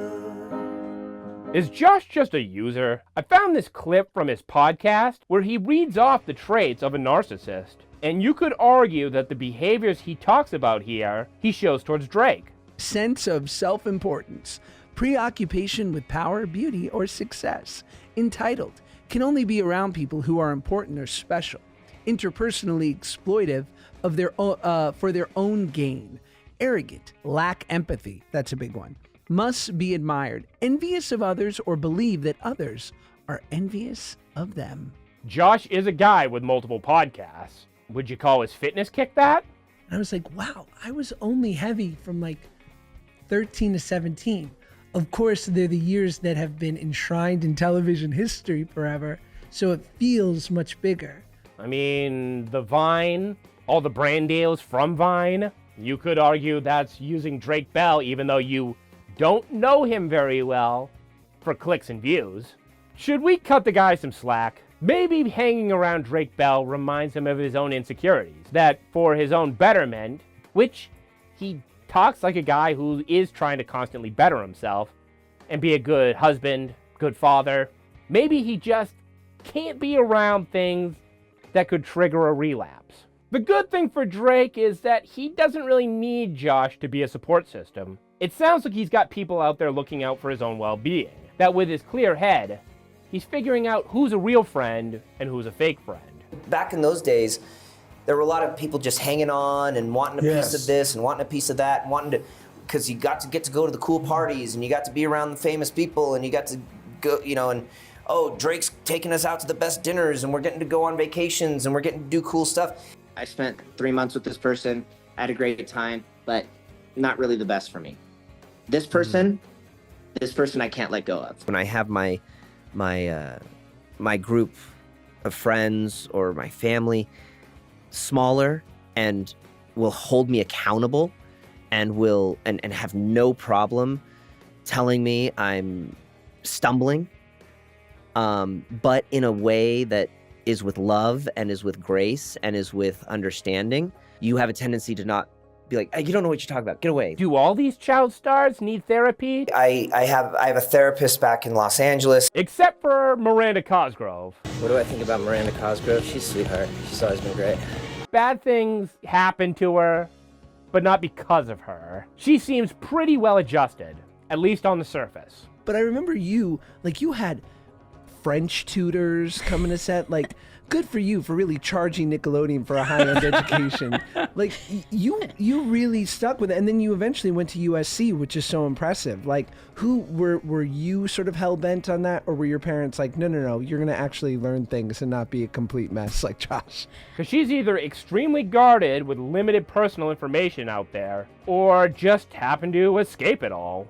And as much as these clickbait videos want to sell you on the idea that Miranda Cosgrove has spoken out against Dan Schneider, there's not anything really concrete out there. Sure, there's this weird video of him hugging her, but maybe you could write that off as, you know, an uncle-like figure who's watched her for years hugging his niece. Since Dan would have known Miranda for many years at that point. But with what Janet McCurdy has put out there, any interaction between Dan and a younger female star is always going to have a sinister undertone. And that's on Dan for having all those weird rumors attached to all the young women who've appeared on his shows. Has Miranda said anything against Dan? Not really. She does laugh at Josh's joke that Nickelodeon owes them a lot of money for therapy bills. Megan. God, I hate you for making me do that. I can feel the trauma coming back. You're gonna need some therapy sessions. Hey, you ever go to therapy? I do go to therapy. We all do. We all do. We should bill it to Nickelodeon. And both Drake and Josh still speak highly of Miranda. She looks content. No issues. She's not begging for attention. She said she's never even been drunk or high in her life. And I kind of wonder, is that because you watched people like Drake and Josh go off the rails? The only sketchy thing that Miranda ever said was that Nickelodeon really had lax standards when it came to educating their child stars. Times, right? I remember when I was in when I was doing schooling. At first, you guys were with me, and then within 6 months, you both were no longer. I don't remember if it was because you graduated or if it was because. No. It's because they found a loophole. It's because we went to some guy's weird-ass high school, which was an apartment in Silver Lake, took a GED test, and for $500, we had our high school diplomas. Yeah, that's not going to prepare them for life after Hollywood. All these young actors and actresses have talked about reclaiming the Dan Schneider show. That now that he's no longer involved, not only can they get paid like they were supposed to, but they could have their own creative input. We really, I don't think, had much of a voice or saying anything. And now you're like this badass producing the show, looking at the edits. It's how we got the new iCarly reboot, Zoe 102, a Good Burger sequel, and something involving Henry Danger. You know, for all the talk about not getting money for Drake and Josh, they really should have done the reboot while interest was at its highest. I wish a lot of reboots would follow Miranda's advice.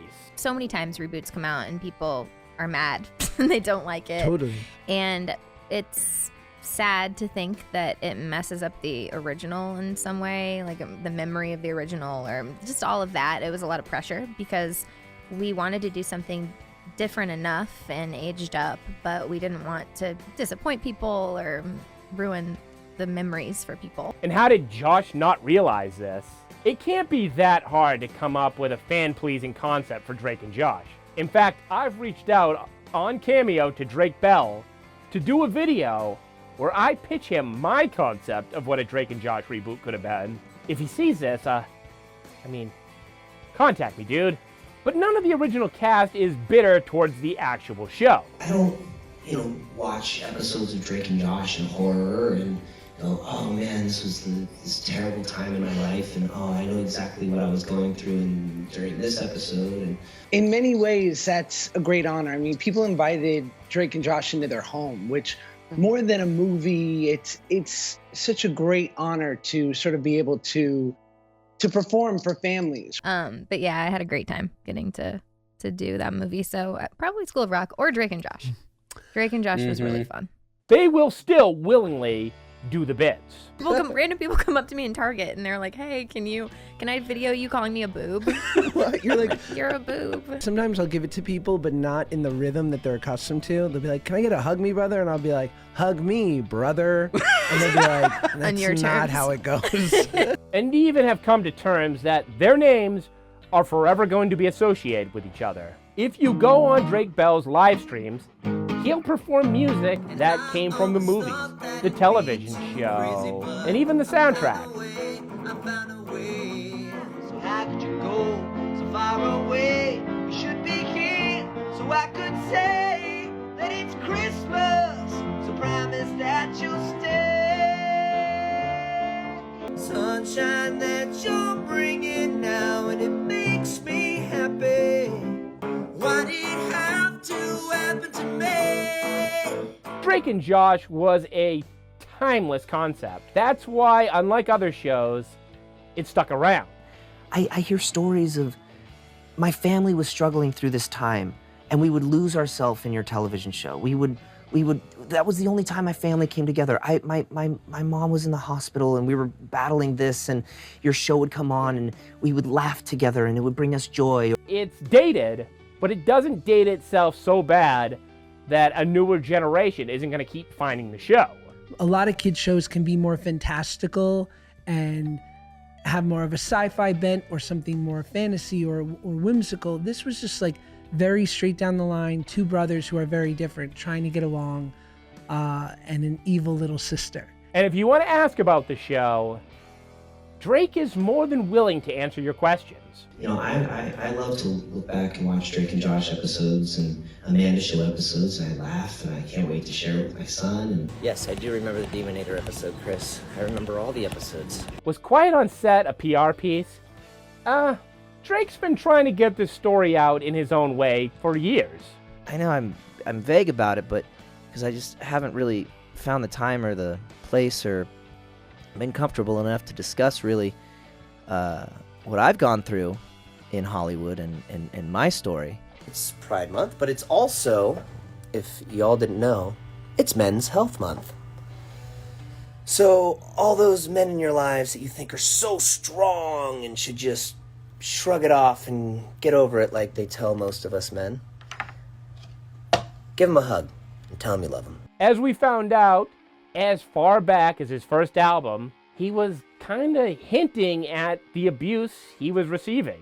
There were lyrics in some of the songs on his first album that tell you exactly what he was feeling and what he was dealing with. I wrote and recorded Telegraph in the midst of all of this actually happening. There's a specific song called In the End.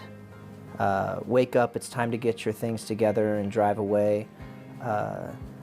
You know, the monsters in your head have left you all to yourself. It's okay if ugly little things remind you of how it felt. And then the chorus is, and in the end, are you stronger? Do you no longer have to recover? And where have you been since it's been over? Over my shoulder and under my skin, will you ever return there again? Wow. But now fans and people are going back and listening to those lyrics and those songs and realizing, oh my God, he's been screaming from the mountaintops. Like that was my journal at the time. That was how I got through it. I would get in the studio and be completely shattered and broken.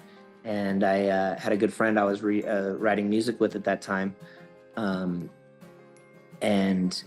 I would just come in and be like, all right, this is what we're writing about today. Like, I got to get this out. And I think a lot of fans are going back to songs like In the End, Don't Preach, Somehow. Even I think subconsciously, some lyrics in like Found a Way, you know, the theme song, you know, no one can break what's so unbreakable because I found a way, I found a way.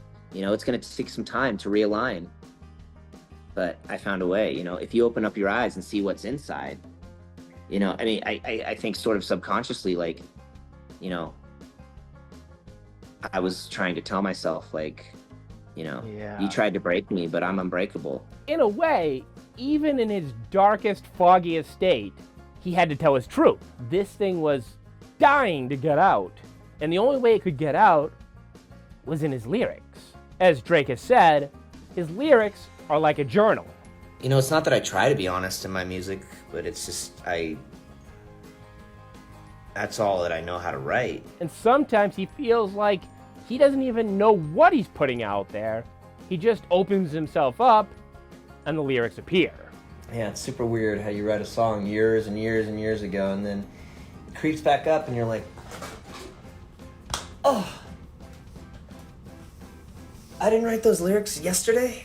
Which leads us to the new song that came out at the same time as the documentary. It's called I Kinda Relate. But the new song, I Kinda Relate, comes out Monday, and the new music video comes out Monday, and the documentary comes out Monday, so it's gonna be a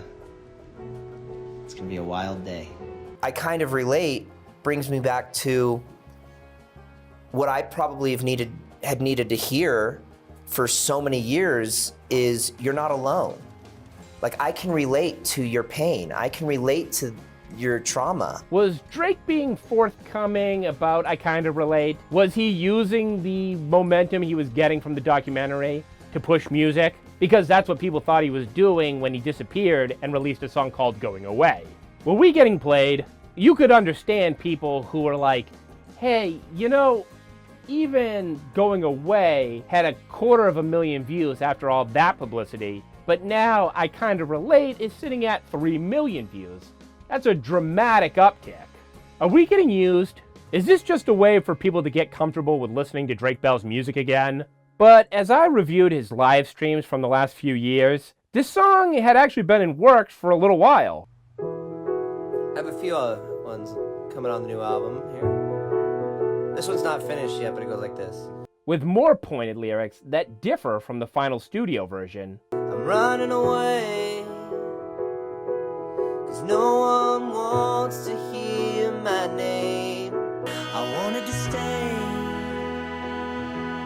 but I couldn't last another day. Maybe home tonight. And maybe I will survive and I'll make it alright. Maybe I will arrive in my new home tonight. Or maybe I will survive. And maybe I will find some way to survive. I know that I'm wrong, but I'm gonna make it right. I know I've done wrong, but I'm gonna make it right. And maybe I will find a way to survive. And maybe I will arrive in my new home tonight. I know I was wrong, but I'm bound to make it right. I know I was wrong, but I'm gonna make it right. Just get it out. Just get it out. Like whenever I'm writing, and then another thing I do when I'm writing is like I just like speak, like sing gibberish. Like I know I was wrong, but I got it tonight. And you're like, oh, okay. Then you go back and listen to it, and it sounds like something. I got to do it tonight. Oh, that's okay. Okay, tonight works there. Okay, this works there. And then you kind of like build lyrics off of kind of your mumbles. It wasn't like he stopped making music. It's just the Quiet on Set documentary redirected people's eyes towards what I believe is a very talented songwriter. And then you gotta mix that in with the morbid curiosity that people have about dark subject matter. The song itself, I kinda relate, feels like a therapeutic song. It's got a dark subject, but it's from a perspective of a guy who is just trying to overcome and redeem himself. And I just released a new music video that actually talks about this. I don't know if you've seen it, but after this, you should check it out. It's because it deals with a lot of, like the very opening scene, deals with what I went through in the documentary, my car accident, going to rehab. Finding strength and to be able to move forward, and that you're not alone. And so the best thing to do is to reach out and ask for help. I wasn't thinking I was going to make an album because it was at a point where I was thinking no one would ever want to hear my music again anyway. I just started sitting down and I was like, I kind of relate. I found beauty in my pain. I would go through the thoughts of, is this going to destroy me? I can't let it destroy me, but is this going to break me? So I'm running away from all the abuse and all the shame.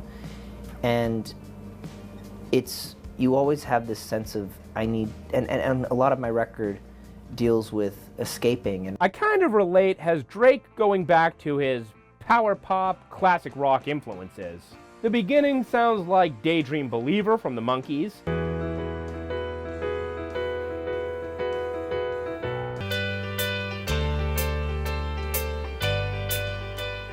He's got Beach Boy-like harmonies.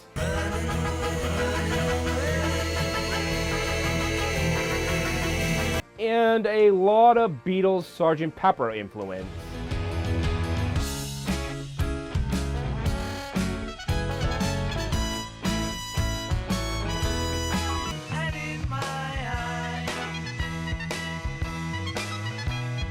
The video for I Kind of Relate is an autobiographical tale of Drake's life and his struggles. You have a kid who's being brought behind closed doors in a trailer. You have his car crash that gets referenced. This box on the hospital stand is a medicine that Drake was actually a pitchman of. The song addresses his failed marriage and his strained relationships. And as we've discussed, when he brings up his wife leaving with their child, it's regretful.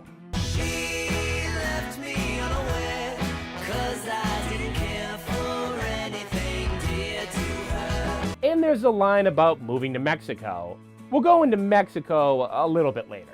In 2008, I found love in Mexico. The song ends with a musical cue that sounds very similar to Drake and Josh.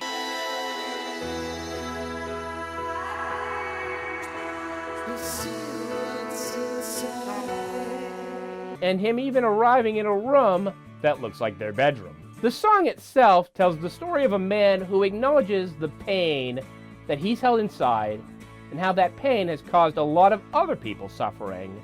but now is willing to put in the work to repair all the damage that he's caused. This is a very hopeful song.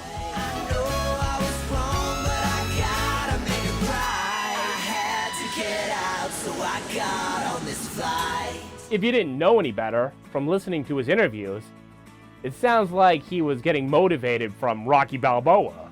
You can either show your son that you can find victory, or you can show him that this world can destroy you. So that gave me the strength to kind of say, no, my story, that's not my story. My story isn't on the mat with the bell ringing. That's not, sorry, like, I'm gonna get up.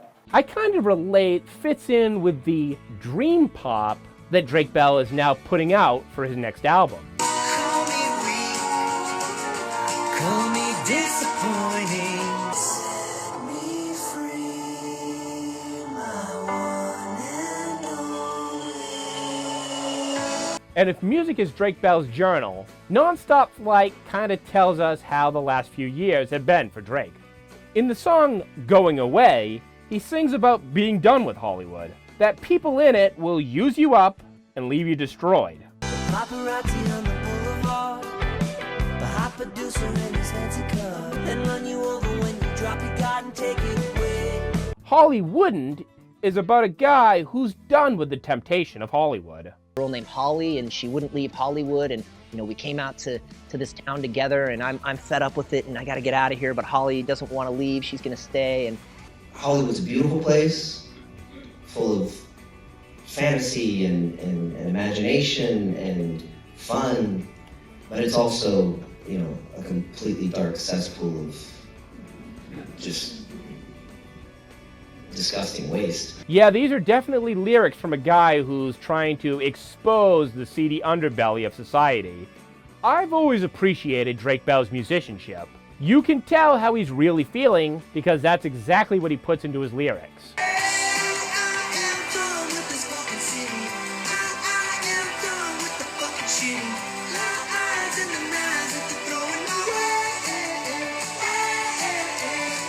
These songs definitely tell the story of a guy who's trying to make amends. He accepts that he failed his wife and his kid, but now he's sober, and accepts that he still has good things to live for. I may never get back my wife.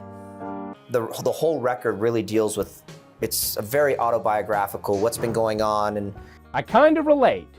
I fell in love in Mexico, and that's not a PR stunt. They love Drake Bell down in Mexico.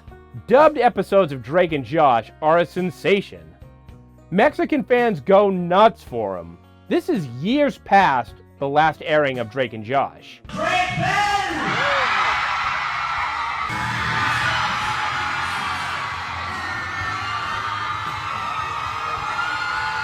I always thought, well, you guys grew up with Drake and Josh. They love him, but actually for his music. The reception for my music was like insane. I mean, I was playing 10,000 seat arenas and selling out, and I'd come back to the States and no one was really listening to my music. They were watching the show, but my music, but my music that was my passion. I was writing it, I was making it.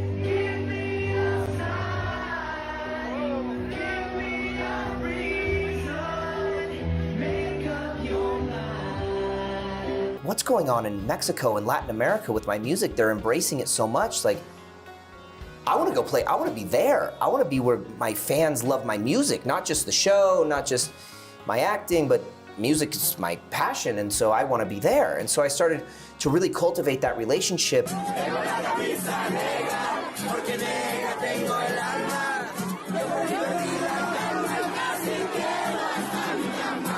In America, fans will know him for I Found a Way, and maybe some of the songs on the TV show or in the movies. But as he states in interviews, music is very important to him, so he's going to go where people actually love his music.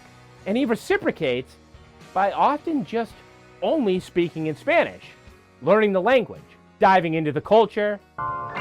Monterrey, no sé. He's been in lucha libre matches, on the Mexican version of The Masked Singer. He's a star in Mexico, so why wouldn't he hang out down there? And I just fell in love with the culture and the people and the atmosphere, and it's just so different there. I know the talking point was that during his cancellation, he ran off to retreat in Mexico, but he raises a good point. Why would Mexico accept him if he really did what he did? That's not speaking too highly of their culture. It's almost insulting.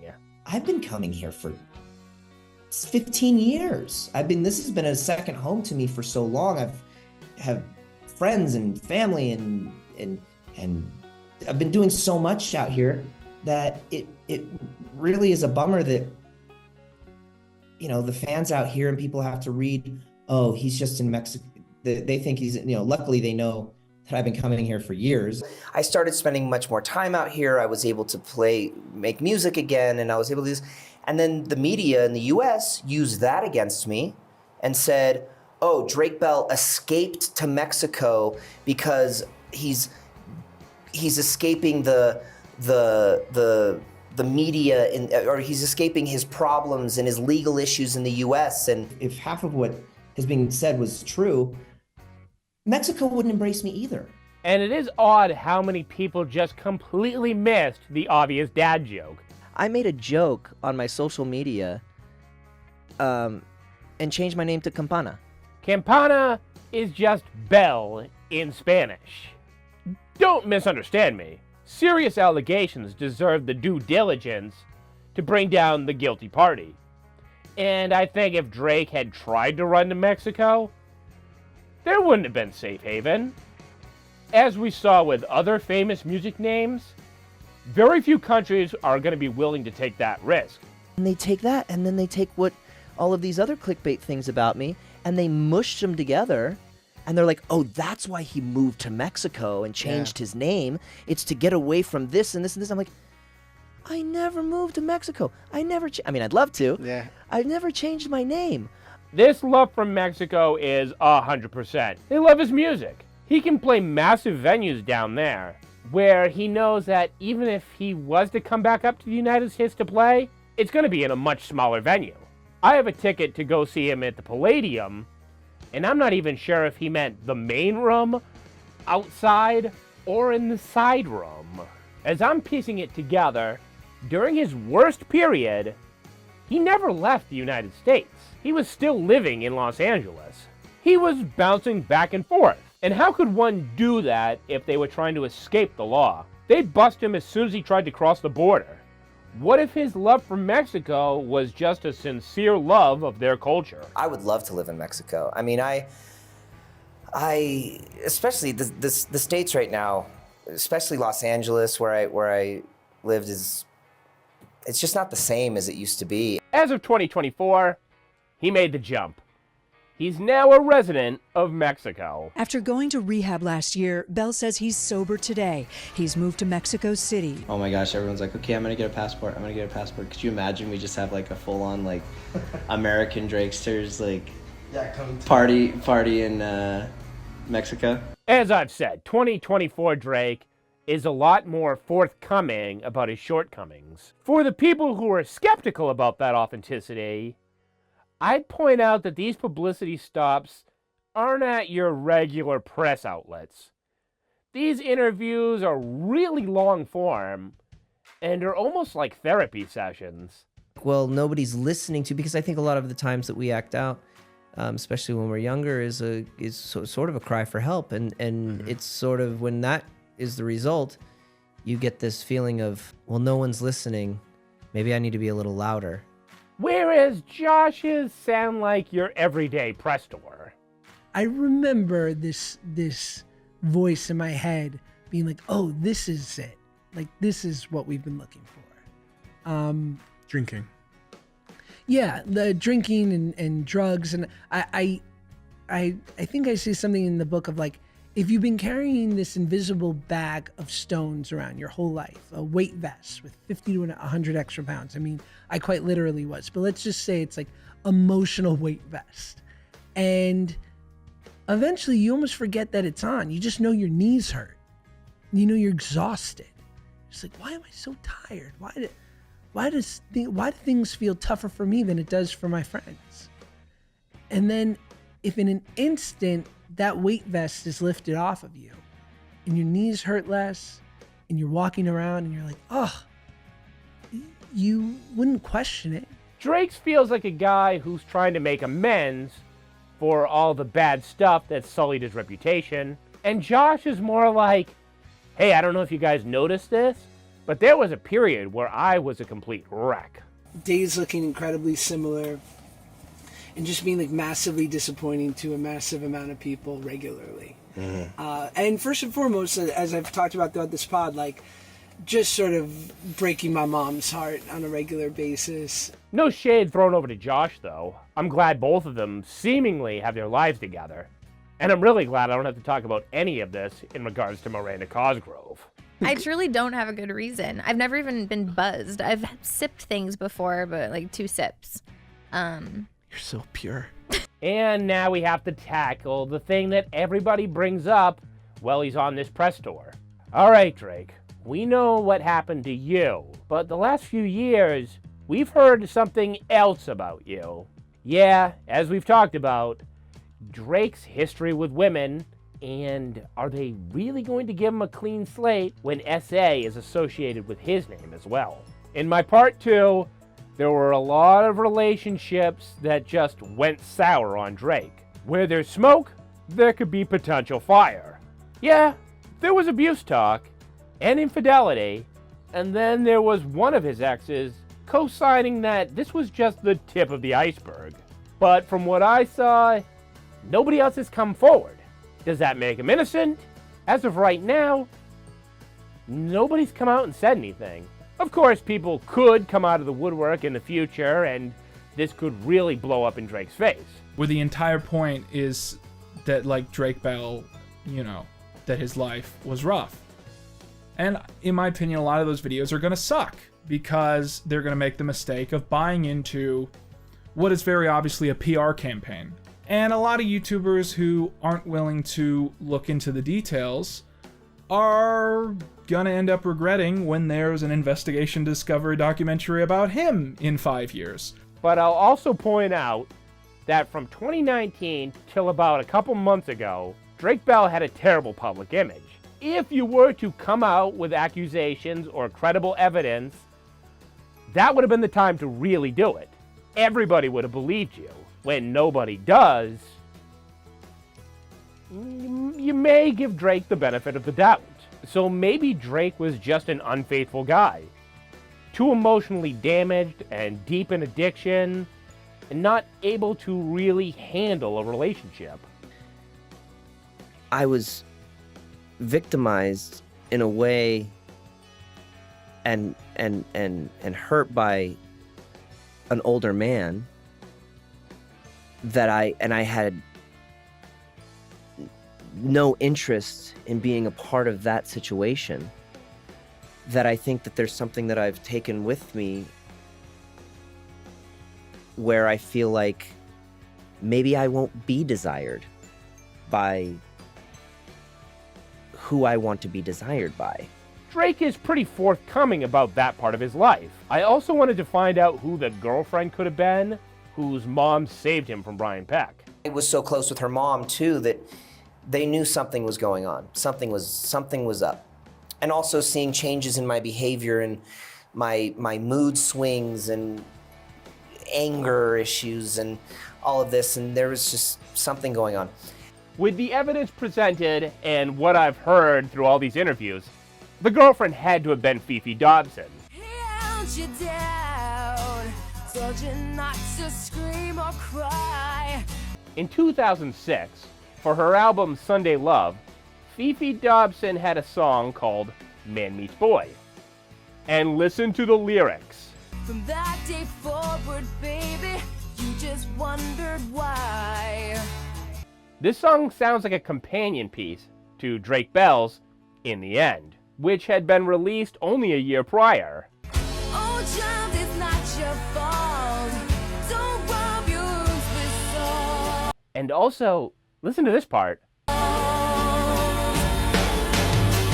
Doesn't that sound like Found a Way? See what's inside. And who's that in her music video? Why, that's Drake Bell.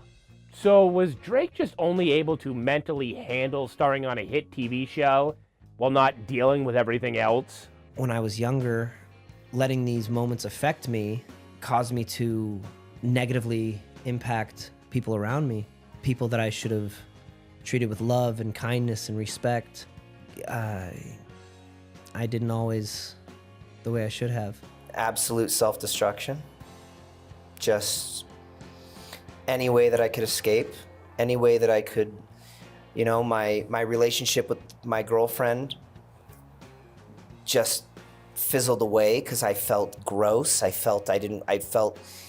And I felt shame, and I felt angry, and I was mad at the world, and I took it out on everybody around me. So this kind of sounds like, yeah, he's admitting that he had anger issues, which lends credibility to the stuff I discussed in part 2, where ex-girlfriends say that he was sometimes physically abusive, most of the time verbally abusive, and was prone to angry outbursts. You know, I ended up working on Drake and Josh and was able to maintain, you know, being professional and showing up on time and knowing my lines, but that was because I needed a job, and that was the only thing that I loved doing. When you watch the last seasons of Drake and Josh, you saw you different? I mean, I know where depending on the scenes and where I'm at in my life, I know exactly what's going on. When you do hold all of that inside, it becomes this giant ball of just tar and sludge that just weighs you down and affects every aspect of your life. I've also noticed that Drake seems to struggle with interactions. He wants to be loved by his fans, but also lets those fans get way too close to him. But join my Discord. Let's mobilize so we can get this going. He seems to struggle with modern-day forms of communication. His fame taking place when, as he said, social media was far less prevalent. And then there's other times where I've caught Drake operating his computer like a boomer. Find the perfect song for your video in 5 seconds. Go to artlist.io. As I'm singing, someone said, interact with your audience. If no, what a joke makes you do a live. I'm like, I'm kind of in the middle of something, guys. Which makes it actually kind of more believable that he would get catfished. He has this feud with a YouTuber named Sloan, and it's kind of an example of Drake's white lies getting him into more trouble than he really should be in. Go on Sloan's last video where he's talking about my divorce, which is not happening. I'm not getting divorced. My wife is just visiting family on the other side. We're probably gonna move to Florida, so I looked at this guy's channel, because Drake seems to have a real problem with him, feeling like this guy is just interfering and pushing himself into Drake's life, causing trouble, pushing fake narratives. I could see why Drake was upset. This guy, Sloan, had like 20 plus videos about Drake Bell. I don't want to send people to his videos, but he's the worst YouTuber in the world, and all he does is talk junk on everybody and selectively chooses information to give to create a narrative that garners him more clicks. He's trash, so go on his YouTube and show him that there's an army behind. Based on his views and his numbers that he's getting, he's making thousands, conservatively, off putting all Drake Bell's drama out there in the public. Going on Sloan's channel? No, that's not what we do. No. You don't feed the enemy. That would just give him more YouTube clicks, that would give him more views, and he'd be using me. That being said, it doesn't look great when Drake's using his publicity to send his fans to attack, out of love. And do it in love. Don't go out there attacking anybody. Don't make us look bad. But go in there and just, say the truth. If you guys started calling all of the TV stations, all of the radio stations, going on all of the vlogs that are talking crap on me, started defending me, getting behind. Seems overly defensive. Seems like he actually is trying to hide something. But then you look at this guy Sloan, who's like, Drake Bell tried to intimidate me. And if you look at it, it's the wife contacting, and okay, maybe on the surface this could be a vague threat to stop, or it could just be a regular form letter, or, you know, your standard cease and desist. I don't really like what you're saying, and I will proceed further, but if you stop, we don't have to escalate this. It really could be read any way. Or it could just be, hey, in good faith, let's have a real discussion. This guy seems like he wants the drama, wants the views, and Drake kind of plays into it. He shouldn't, but he is. And there's even stuff where it's like, hey, you know, Drake, you actually are in the right. I understand why you defended yourself. He even says that the New York Times went back in their original article and retracted the statements about him having to register as a sex offender. That's true.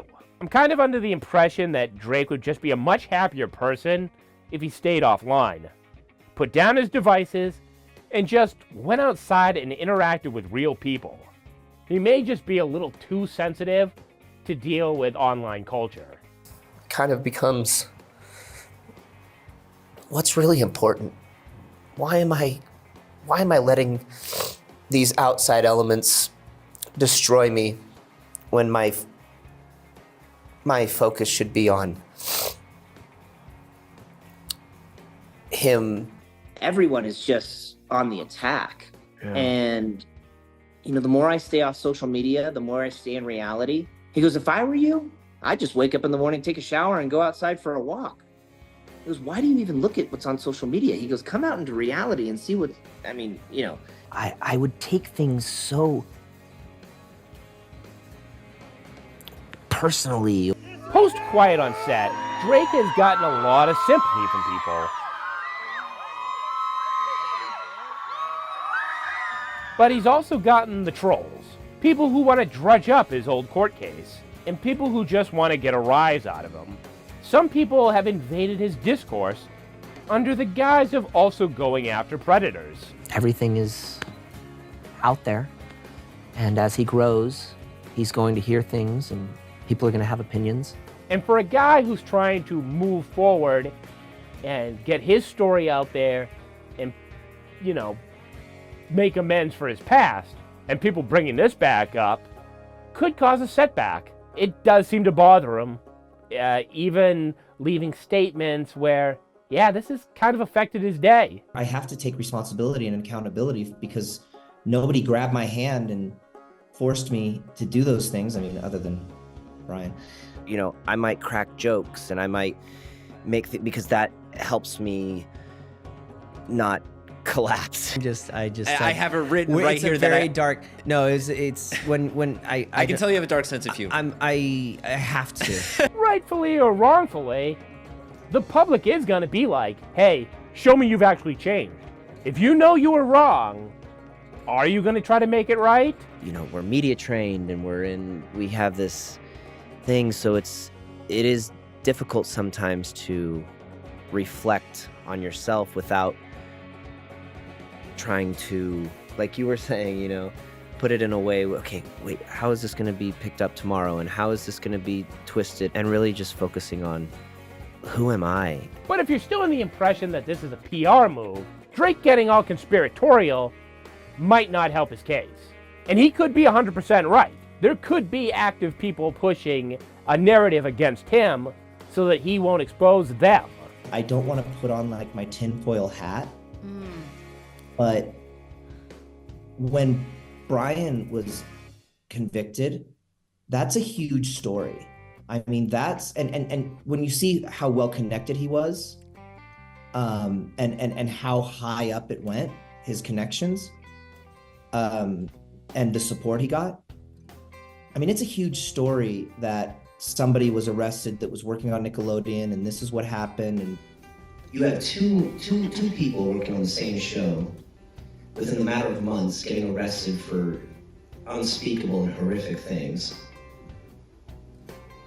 I mean, if I was a reporter, I'd be frothing at the mouth for that story and to illuminate it and put it everywhere. But I mean, there were years that I would go and Google and be like, I wonder who's written about this story. And it's just nowhere. You couldn't find anything on Brian. You couldn't find, I mean, there was more stuff about Jason and articles about that, but you couldn't find anything on Brian. It was like one Daily Mail article like 5 years ago. So to not find one article, you know, maybe it's not blasted or whatever, but I mean, there was, and maybe this is my conspiracy brain, but I mean, there was a major media suppression on that story.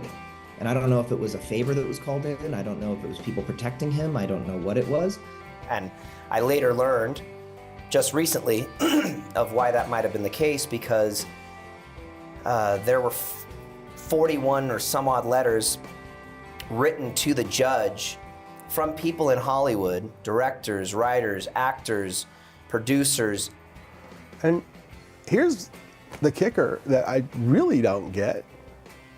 After he got out of prison and was, to my knowledge, a registered sex offender, he was hired on a Disney Channel show. The law right now, Brian can't work one-on-one with a minor. He could go and work, he couldn't go into a room by himself with a minor and work on dialogue with him. But he can work on sets. As long as there's other adults around, he can work on sets with children. And he was sentenced to 16 months in prison. Just 16 months? Just 16 months, and I think only of which he served maybe 4. What did you make of Nickelodeon saying we investigated? I mean, they even put that in the documentary. We've investigated every complaint. We didn't know a lot of this was happening. We're brokenhearted about what happened to Drake.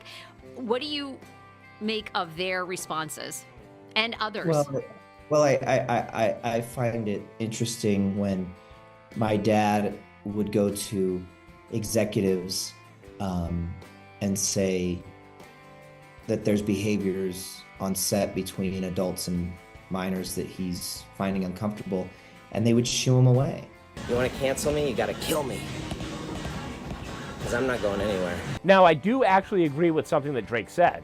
When I went to do my part 1 and part 2 retrospective, I dug deep, and I've seen all kinds of rumor sites and, you know, celebrity blogs, celebrity gossip, you know, the real dark stuff. And I watched the documentary, An Open Secret, and I never saw the Peck-Bell connection. For a guy who did the research to look, I saw all Drake's stuff. I saw articles about both crashes, his DUI, the one where they crashed into him. I've seen all the screenshots, the texts, the bad boyfriend, abuse, all the Drake and Josh drama. But Brian Peck, I saw nothing. And is it a conspiracy? Or is the general public just kind of lazy and goes off the headlines? As far as they know, Drake Bell is guilty of SA, and he's a sexual predator. But then you have to look a little further, and now you're seeing the people who originally attacked Drake Bell, they gotta retract. Actually, they were fed fake news.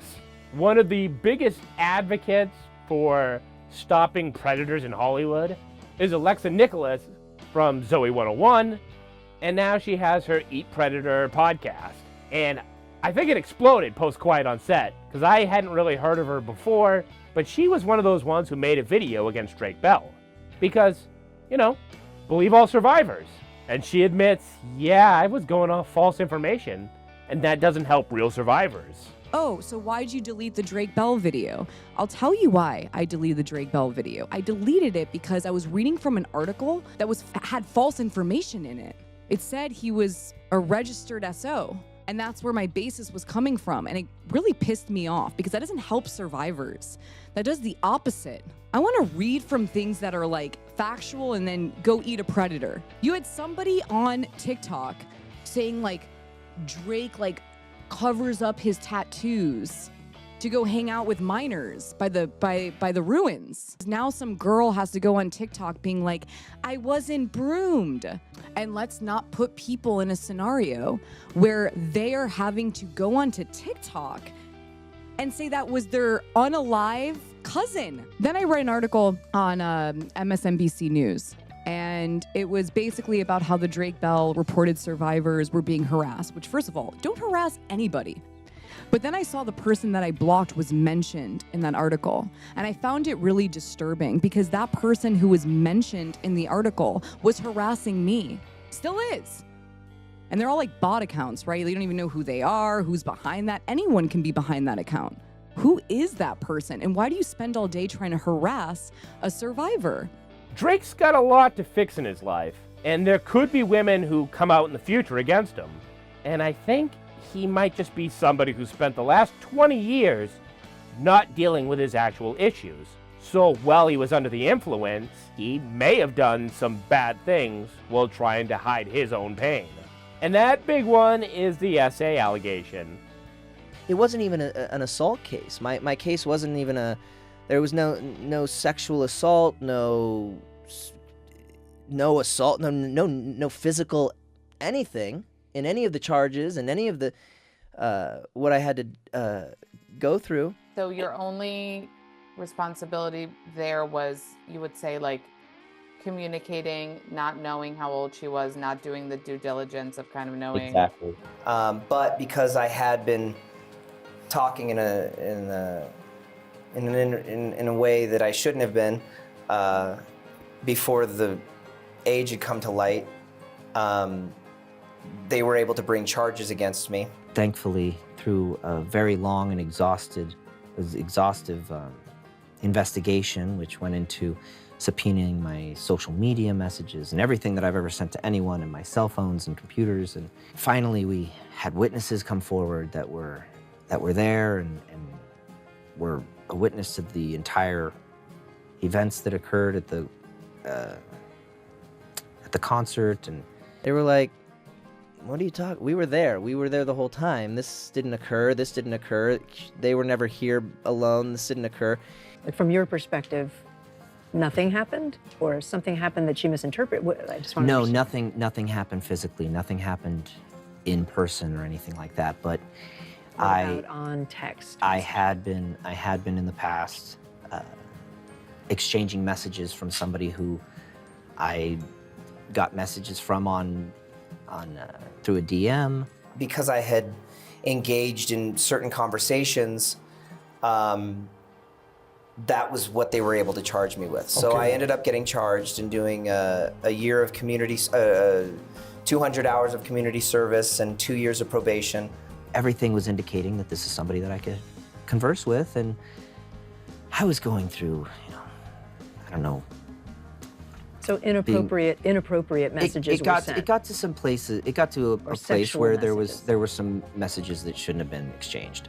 But I did have these conversations, and so I took responsibility for that, and ended up pleading guilty because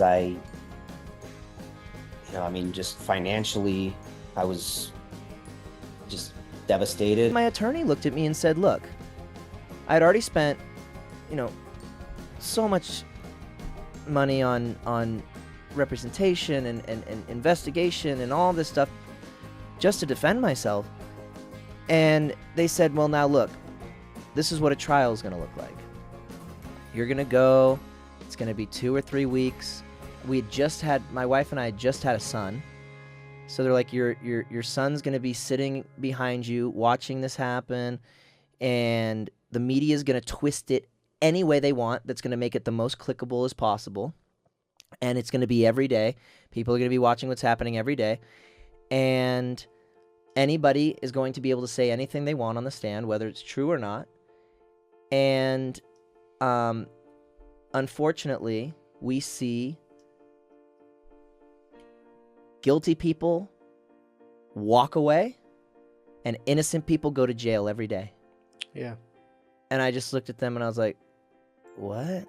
Well, what's the other option?" Said the other option is you take responsibility for this here and what you did here. You take responsibility for that, and we charge you. You'll get, probation, community service, and you won't miss a day in California with your son. The New York Times reported that I'm a registered SO and that I pled guilty to SA on it, which is all not, which they just printed a retraction. And as we all know from that case, Drake Bell is on record as saying, there was this girl who catfished him, lied about her age, and he cut it off after he found out just how old she actually was. So, but what your story is that you didn't know, okay, when you found out that she was underage, then you blocked her. Yes. Okay.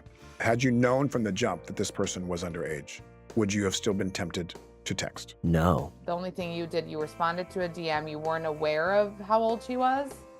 Yeah, and then I finally found out, and then I cut communication, and then things got, I think she got upset, and he was coming to concerts still, and I was doing everything I could to kind of keep my distance. So no, and a lot of the things that she said about sending inappropriate pictures and things like this, it was able to be investigated and show that none of that existed. Didn't happen. No. Well, when you go and you look me up and you see the reports, I mean, it's like I was sending nudes and I was getting inappropriate pictures, and I was physical with this person at a concert, or that person at a concert, or I did this and that, and none of that was the case. You know, they only want to play one half of my court case. They don't want to play the half where my attorney gets up and dismantles every single thing and every word that was said. They'd taken my phones and subpoenaed my Instagrams and social media and all that, and everything that was said came up false. Where the state of Ohio even agreed, and all of the evidence showed that all of those accusations were provably false, and all I did was be stupid and respond to some DMs I got. I started to feel uncomfortable and uneasy, and so I kept asking, and then I finally was like, something doesn't seem right here. How old are you? And then she had told me, and that's when I stopped communication and said we couldn't talk anymore. That sent that person into a total tailspin. They ended up going after my wife and going after, telling me, threatening me, and doing all of these things. Statistics are out there that point out that there's a percentile of abused who become abusers themselves. And when these articles first appeared, it made it appear like Drake pleaded guilty to SA, and he'd have to register as one. There were headlines saying that, Drake Bell is going to have to register as a sex offender in California. I mean, it wasn't even a sex case. People who've actually searched those registries have not found his name. And Drake's story every time does stay consistent. The only thing that's changed, and this is 2024, is Drake taking responsibility that he should have cut this off sooner. He wasn't thinking clearly. He doesn't want you to go after the girl who accused him, that he should have understood the power dynamic, should have done more research. Holds himself accountable that he just made terrible decisions. Was he, during that time period, just being unfaithful, hooked on something, going down a bad road, let his guard down, that he's so horned up that he's going to ignore every sign, that he just wants to get off? And since he's intoxicated, or, he could have been using a different substance, anything that possibly said, this doesn't add up. He wasn't thinking. For the past 2 years, I've been called something that I'm not, and something that was perpetrated upon me. An abuser? A pedophile? Yes. Okay. So I've been being called that for the past 2 years, and because of this situation. Because of this situation, and it's really difficult because where yes, I engaged in conversations I shouldn't have engaged in, but it's a very hard parallel. So now he has to also be careful of how he addresses that situation. Because he was abused in the past, and people didn't believe him, and he felt like everybody was against him. Now he's the guy who could be holding power over somebody younger than him, because he has power, connections. And she's saying, just believe her, when he said, just believe me. You know, there's obvious parallels. And now in these interviews, he has to reconcile that, you know, I could have misled her. I could have done something. Please don't accuse me of this, and please don't doubt my story. But also, I can't really go after her, even if, you know, I truly believe that the only time I ever interacted with her was a meet and greet, and all this stuff really has been disproven. So that's where we're at. I don't know if I'll ever make a part 4. Maybe this has a silver lining. Maybe both stars now being level-headed, older, in a good space, maybe, will reunite and make something. Or just Drake Bell stays clean. He really was innocent, and people don't come out after him and, you know, retroactively make everything I said here age terribly. Nobody wants Quentin reviews to be right, okay? Nobody. Hey, if you like this video, like, click, and subscribe, and there's a whole bunch of other stuff on this channel. I'm always out to try to entertain you, and I spend plenty of time really deep diving. We're not getting the hot takes, we're getting investigative takes.